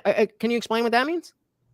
Yeah. So like, if like leaving out the white supremacists, like if you believe that this other group, which does stand a chance at rising back into a position as big as the White House is a large cause of the division and inflames the culture war, then on the one hand, like it's logical to feel that you need to oppose that faction in order to move past that culture war that's dividing us, right? Like it's definitely a difficult line to walk, because I see what you're talking about like if you don't want to fight alongside or fight the battle line that is the culture war, then to a degree trying to bury it in silence is like an option, but there's also reason to try to take a stand against it. So it's I am not opposed to standing against white supremacists. Mm-hmm. But when you are pointing out a group of people, whether it is MAGA Republicans, whether it is all Republicans, whether it's white supremacists, whether it's these people, those people, when you are creating a division, when you are showing those people, separating those people, that is the division. This is America. You're allowed to be a white supremacist in America. I know that's a shitty thing to be, and but I would hope them to rise to power, right? What? You don't want them to rise of course to not. power. Right. But that's not like in the same way. I don't see flat earthers take it. Like yes, I think that it would be relevant if flat earthers or white supremacists were having political influence. Then yes, that would be relevant. But they're not. I would say the influence of flat earthers versus white supremacists is probably neck and neck. The entire right hates anybody who is, except for themselves, hates the notion that you embody the shit that he's talking about, specifically because it makes us all look bad. When we're like, no, like what? That has nothing to do with why I like Trump, with why I don't like Biden, which I don't like, why I don't like the left, why I prefer the right, why I used to be on the left, but none of that has anything to do with skin color. It is the left that is incessantly focused on race. And that's another huge cultural point, that it doesn't really matter to me what as we've seen, obviously if Trump like fucking slit some bitch's throat, obviously we're talking about something different. But nothing that I've seen supersedes the negative aspect of the re-racialization of America. And beyond. So that goes for feminism, that goes for the trans agenda, that goes for the climate agenda. All of these things are not specific policies that say you have to do this bad thing, or we're not going to. That's not what it is. It's a culture. It is a culture that appreciates things that I do not appreciate. In fact, appreciates things that I think are objectionably immoral. Does that make sense? They're immoral. Objectively immoral, you know what I mean? They're immoral, and so that is a factor, and I think that is a bigger factor on the right than it is on the left, because when you talk to somebody on the left, it seems to always come back to the specific policies and the specific words spoken, which are important but are not the only aspects. There. Okay. Instead of the ages. So the truth is, Trump was not that bad and actually good in many ways versus the media. You may, you may like Trump. I don't think he likes Trump, but I think he was great. And remember, guys, I started out as a never Trump or Bernie bro, and to this day feel like shit for casting a vote for Hillary fucking Clinton, because I was in the same brainwashed cult that orange man bad, then nothing else could get past. It didn't matter that every president we ever had, tons of wars, tons of corruption, tons of lies, tons of campaign promises that never came through. But for other people, and I was in that group, it seems that matters so much more with Trump, that it doesn't matter that Biden or Obama or Bush or Clinton, they all made campaign promises that they didn't follow through. They all lied to the American people. They all were involved in corruption. But for some reason that I still have not heard articulated, beyond the fact that insurrection, which is again debatable, that we should set the precedent. Now we're going to start arresting previous presidents. I just have not heard it. I just don't think that your priors necessarily follow or are true. Fair enough.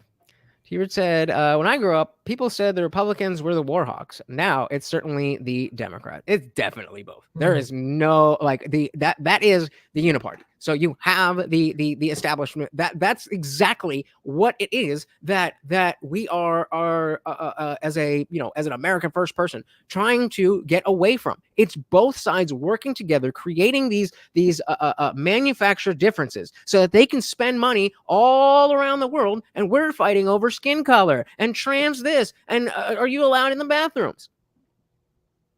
I was like, damn, that sounds kind of cool. I mean, it does sound kind of cool, but it's very much not. I think the counterparty to that is just like, when it comes to funding Ukraine, the idea is that if Ukraine is able to maintain a defense, then Russia is less likely to mount further wars in other countries. That's fine. I don't want to initiate anything. If we are acting defensively in for ourselves or for somebody else, then there's a different conversation there. I'm not willing to get into a war to try to prevent a war. That don't make no sense. That don't make no sense. The war is occurring. It's about trying to prevent it from getting any further, right? But why were we in Ukraine in the first place? We should not have been there. Trying to establish another democratic bad idea. Bad idea. That's why we are in the place we are in. Ukraine is not a NATO country. Why? Because more allies is better than less? Not if it's going to create a world war.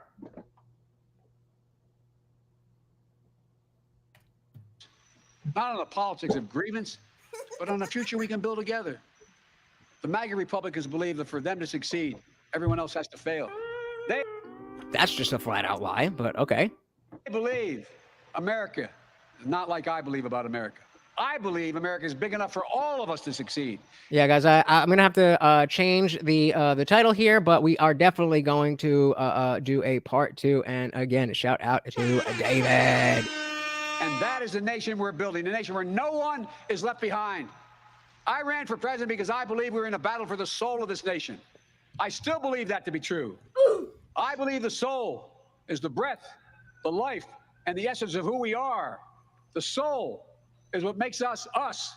The soul of America is defined by the sacred proposition that all are created equal in the image of God, that all are entitled to be treated with decency, dignity, and respect. Except the MAGA Republicans. That all deserve justice and a shot at lives of prosperity and except the MAGA Republicans. Consequence.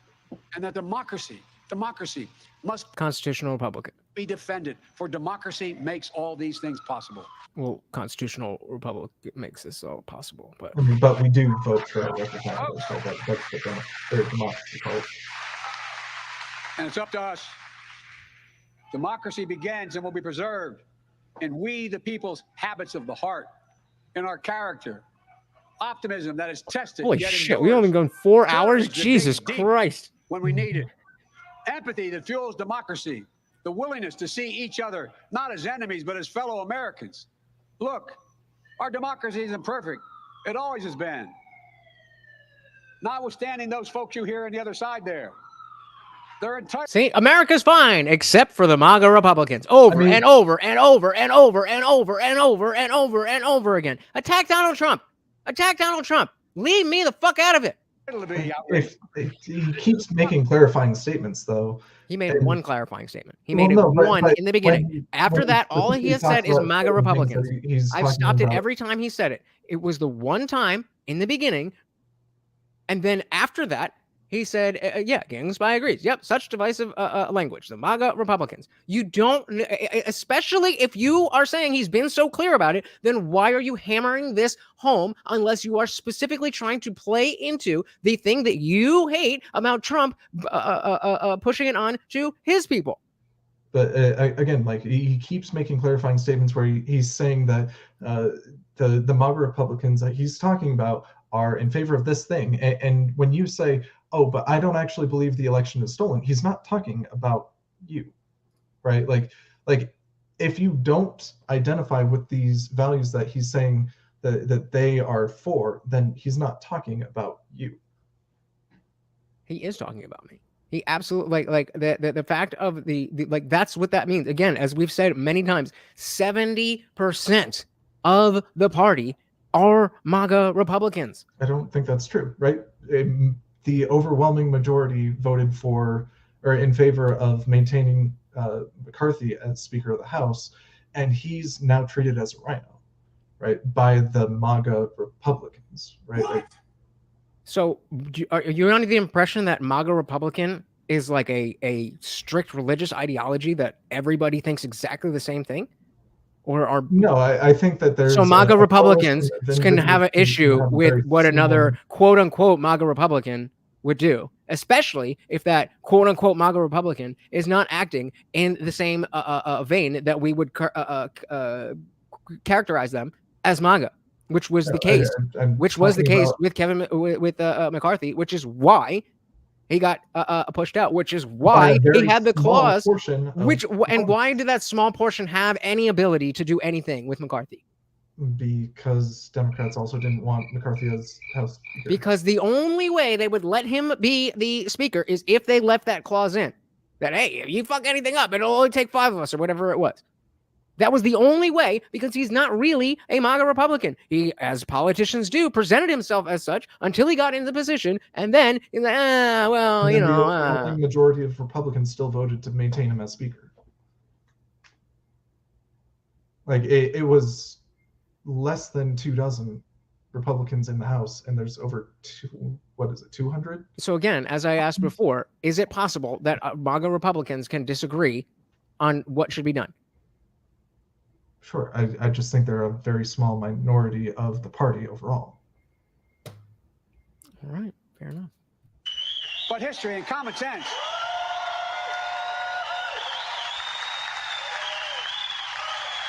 Good manners is nothing they've ever suffered from. But history and common sense tell us that opportunity, liberty, and justice for all are most likely to come to pass in a democracy.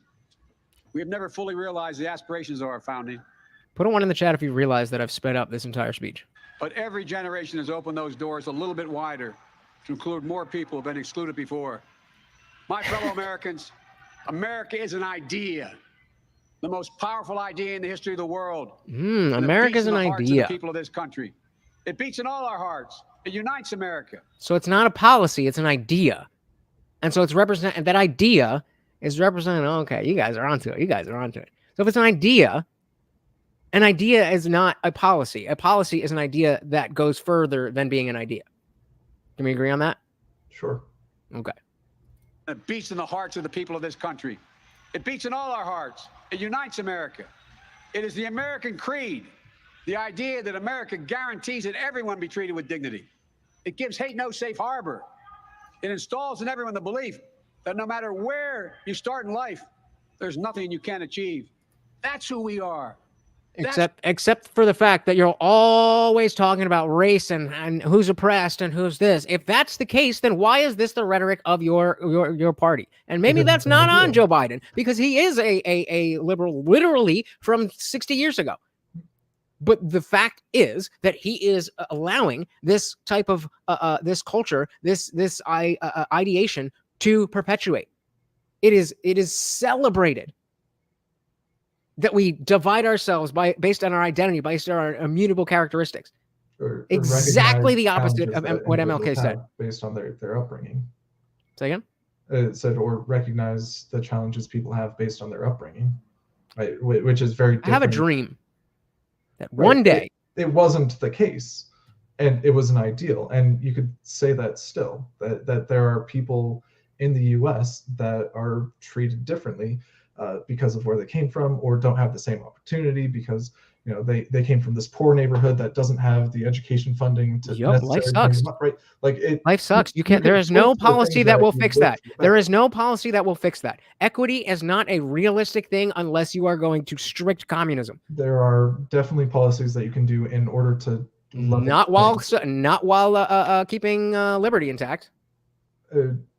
What do you mean by liberty? Because I feel like the freedom to do as you please, as long as you're not infringing on the rights of another person. But what if that is infringing on the rights of other people? Like if you have massive how can not infringing upon somebody else's rights be infringing upon other people's rights? No, by definition, it is not. It is something that is not anything that is not infringing on people's rights. So if you are if it's infringing on somebody's rights, then it's not in liberty. If you are so lax in terms of regulating companies that you allow them to rip off typical Americans, or you allow for massive sums of money to be put into the pockets of very few people who hold most of the levers of power in the U.S., then that does infringe on people's rights. Like you are literally prohibiting the flourishing of a class of people based on being too lax towards like corporate entities, billionaires, things like that. Can you give me a hard example? I'm not saying you're wrong. I'm just want to get a hard example so we have something to work with. Sure. So imagine $1 billion of Jeff Bezos's money went towards schools.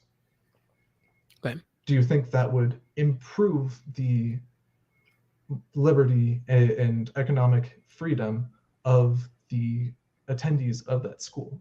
Yep. Right. So okay, but that's infringing on the right of Jeff Bezos to keep the money that he earned. Now, we can definitely talk about the regulations that the government comes in that allows him to earn so much more money. But then we have an issue with the laws, not the fact that Jeff Bezos has used the laws that the liberal establishment has created to expand the government, create all these regulations and barriers for normal people. That was only further exacerbated by the extended lockdowns that only Walmart, Target, and Amazon were the only places you could get stuff. All of that, like I don't understand what you're pushing back against. Real quick, let me say hello to MYTATTV, Mida TTE. Sorry if I got that name wrong. Welcome to the party. So didn't his competition Trump do the exact same thing though, saying he was the only person who'd stand up for religious freedom and state he thought there were fine people on both sides when asked to comment on the Charlottesville. Thank you so much for being here, Maita. Oh, I am so glad that you are here. This is my point, David. This is the point. Maita legitimately believes that Donald Trump said between the white supremacists and non-white supremacists, there are good people on both sides, or fine people on both sides. That is legitimately what this person thinks. That is not okay. I don't want that culture where even though this isn't true, it's perpetuated to itself be perpetuated. And so Maita, no, he didn't say that. What he said was, I'm not talking about the white supremacists or the I forget what other, but he specifically said not the white supremacists. He was talking about the people who were there for a legal rally to keep up a statue. He said there was fine people who wanted to keep the statue up, and there was fine people who wanted to take the statue down. That is unifying language. Until the media comes in and twists it to make it seem like, oh, we love white supremacists, MAGA, yeah, let's go. It's the MAGA Republicans, right? Even if Joe Biden came out and was talking all this shit about the mainstream media or even alternative right-wing media, then maybe we have a conversation. But that's not what he said. Over and over and over and over and over. He said MAGA Republicans. And even though you and I watched it just now, that he had one caveat, it was not the mainstream Republicans. It's not most. Most people are not going to hear it, and they know that, and they play on that. I don't think that's an intended outcome of the speech. So we just agreed earlier on that they are meticulous about not only the words that they use, but the phrasing and the way that we say it. And you agreed, and you said, yeah, definitely they track that shit. But except for when they're talking about Trump? No, so maybe this can help you meet me where I'm at. So if we're looking at Trump's Charlottesville speech, some media organizations definitely took that one line and said, look at this, Trump is supporting the white supremacists. As they do all the time, like the rapists in Mexico But and the you wouldn't bleach say that and the the so it's a intention habit. of- It's not the fact that they did it, it's the fact that it's a pattern.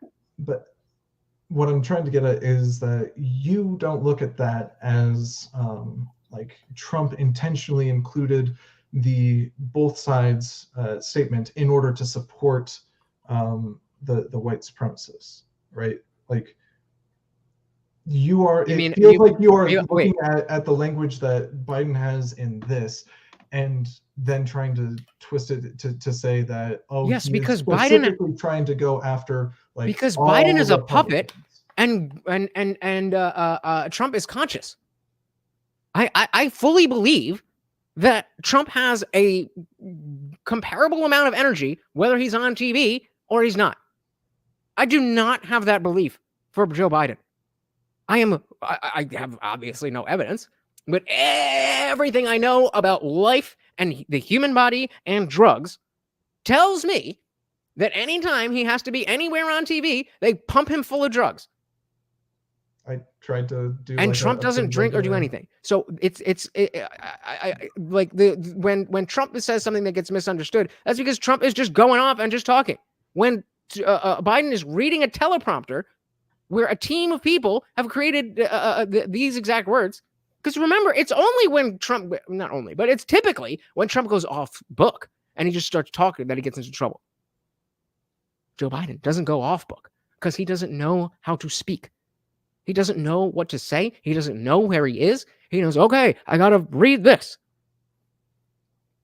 That is not, and whether or regardless of if that is completely made up, that is precisely the view that other countries have of Joe Biden.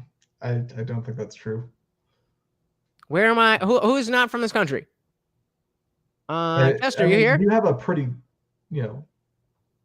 homogenous type of audience. I don't think that's a super fair view, but I mean, you can look at like presidential approval abroad, larger polls that they typically show that approval went way down whenever Trump was president and way up whenever Biden became president.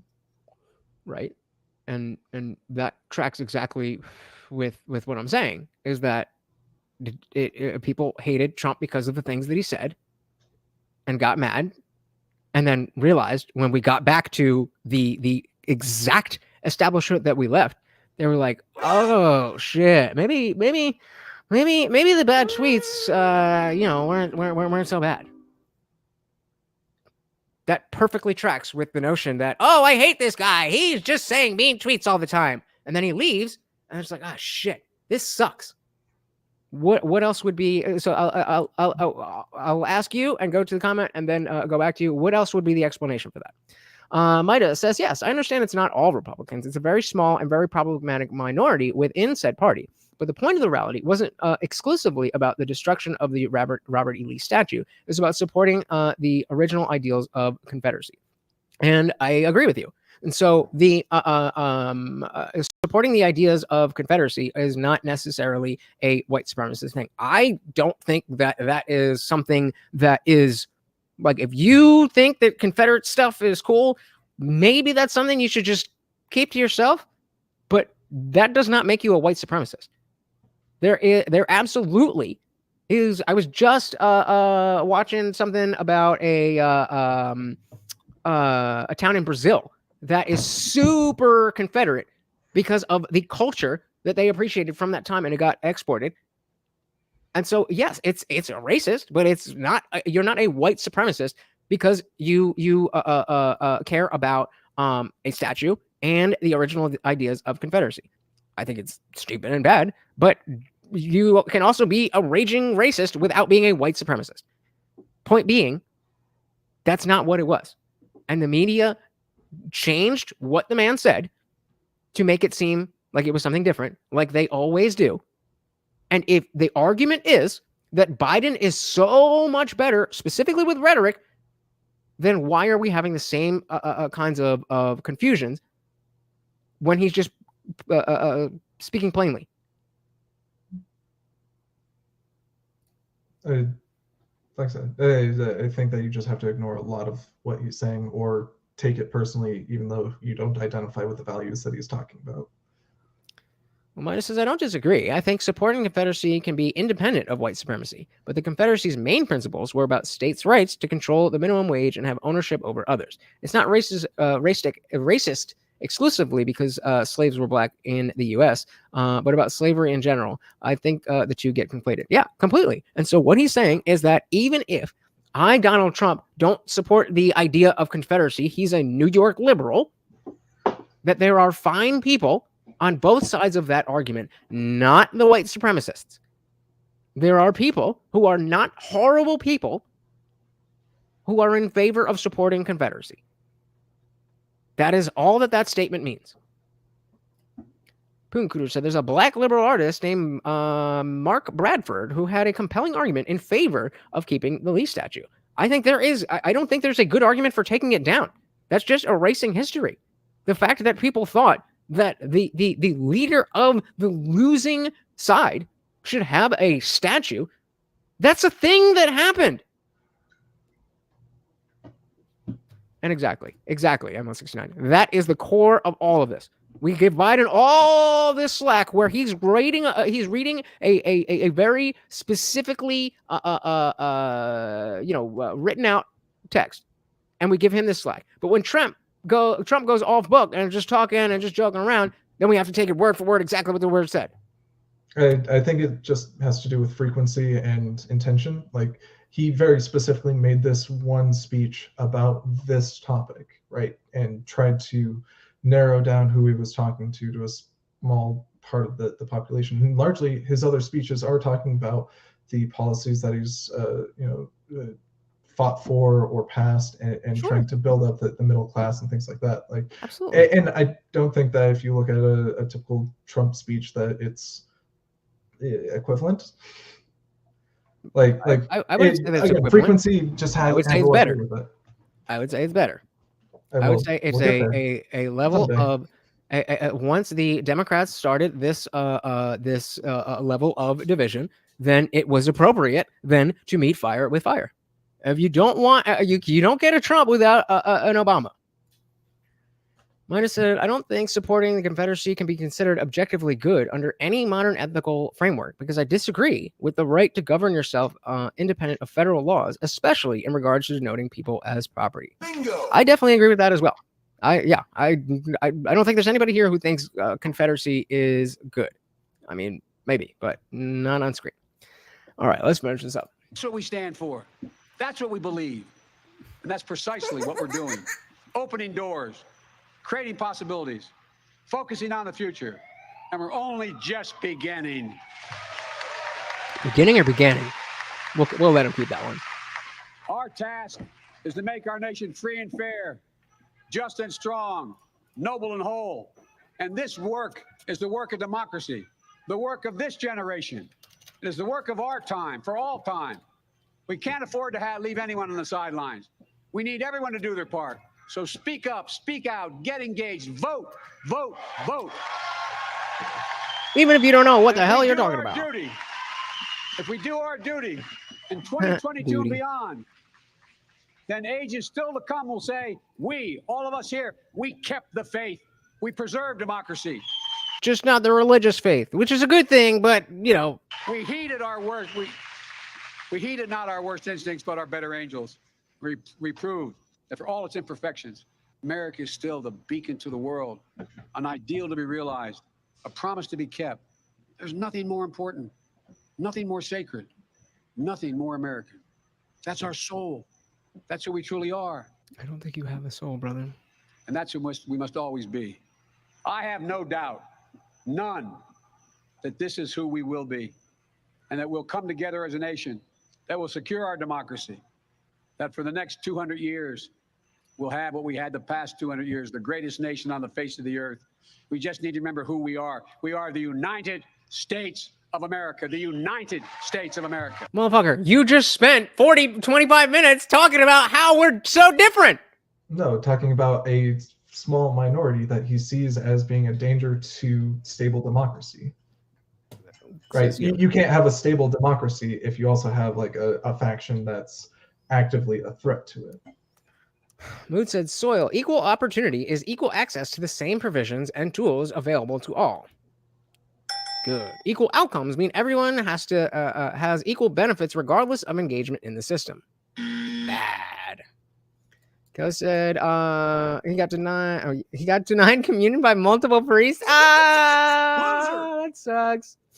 Mida says, but again, not all the people at the Unite the Right rally were part of the Blood and Soil rally, but all of them were neo-Confederates under that umbrella, which is objectively bad.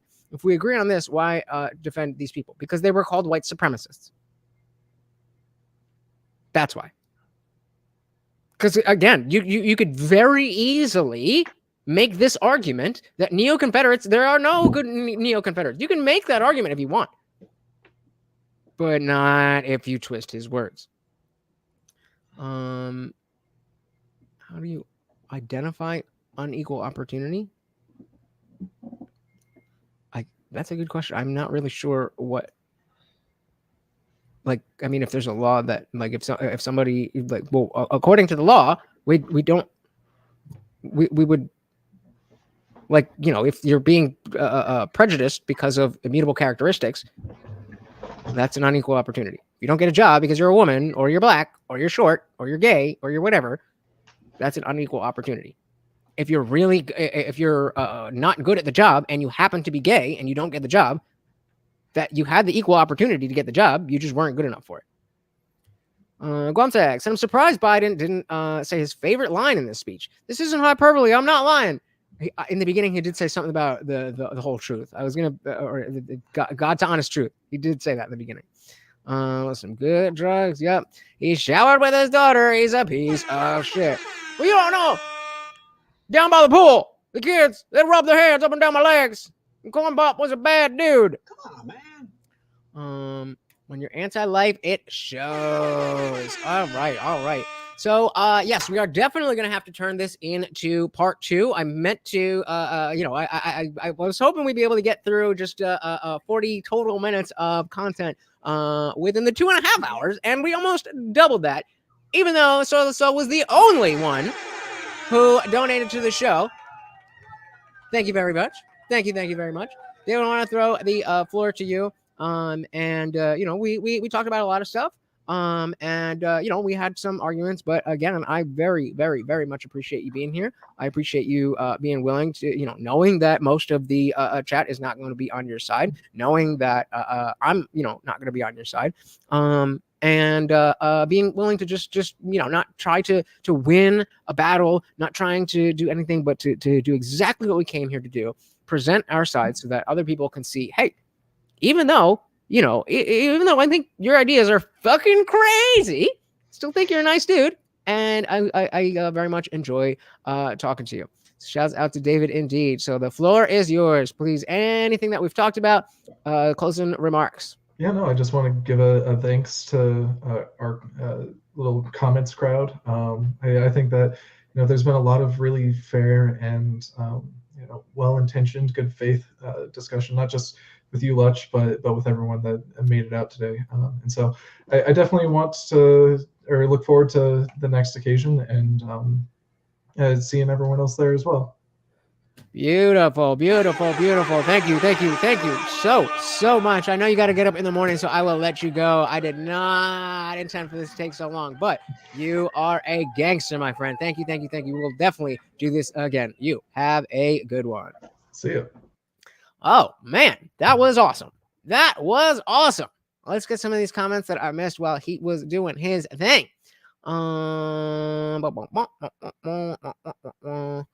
Yep, equal outcomes is non-equal benefits. Yep, we're all wrong, and only Mood knows what equity means. So any bias within a system could never possibly be considered unequal with that explanation. No, it's just the idea that unequal does not mean bigot. There is a shout out to Giggling Spy giving thanks to David. Again, very, very, very much appreciated. So the Soul says Civil Rights Act removed the unequal opportunities of participating in the American society that were placed upon minorities and gave them equal access to the pursuit of life, liberty, and happiness. Everyone was respectful. Conversation was fun. Gang, gang. Nobody has it given to them nobody has it given to them as a benefit in society. Yep. Yeah, hell yeah, gang, gang. All right, we did the damn thing. Thank you so much, guys. This was fun. Shout out to Giggling Spy over on Rumble. Shout out to Woman of Flame over on Kick. Shout out to all of our Twitch people. We had Maita, we had T-Bird. Did I miss anybody? If I did, I apologize. And of course, my YouTube gang, my disciples, you guys know you are the ones. And there he is. There he is. Thank you, sir. Thank you very, very much.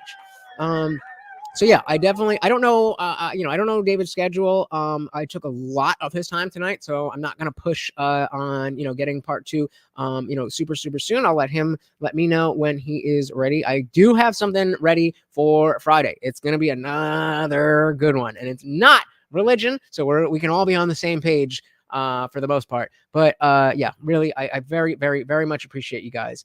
And again, shout out to the sponsor of the stream, Soil 2. So with the $5 cash app, very, very, very much appreciated. Let's give Morty another treat. He's been waiting so much. There it is. Yummy. There we go. Thank you guys. So I'm scared. I'm scared to do this. 12. All right. I'm going. We're gonna do an after party. But I'm going to stay down here, and at 1 a.m., it is now 12:10. I'm going upstairs. Nobody is roping me into a 7-hour debate after I just did a 4-hour stream. So let's head to the after party. Let's have a good time. I would love to hear from you guys what you thought about this conversation. And if not, until next time, guys, make sure you are here every Monday, Wednesday, Friday, 8 p.m. Eastern. And sometimes we don't feel like it, so hit that subscribe. Ring the bell, and you will never miss an Indian Jesus live party ever again. Thank you guys again. Until next time, wait. That's not how we end the show. Once again, this is Morty, and I am your host, Fletch, a.k.a. the Indian Jesus, here to resurrect the second coming of common sense. Until next time, guys, we are out of here. Peace.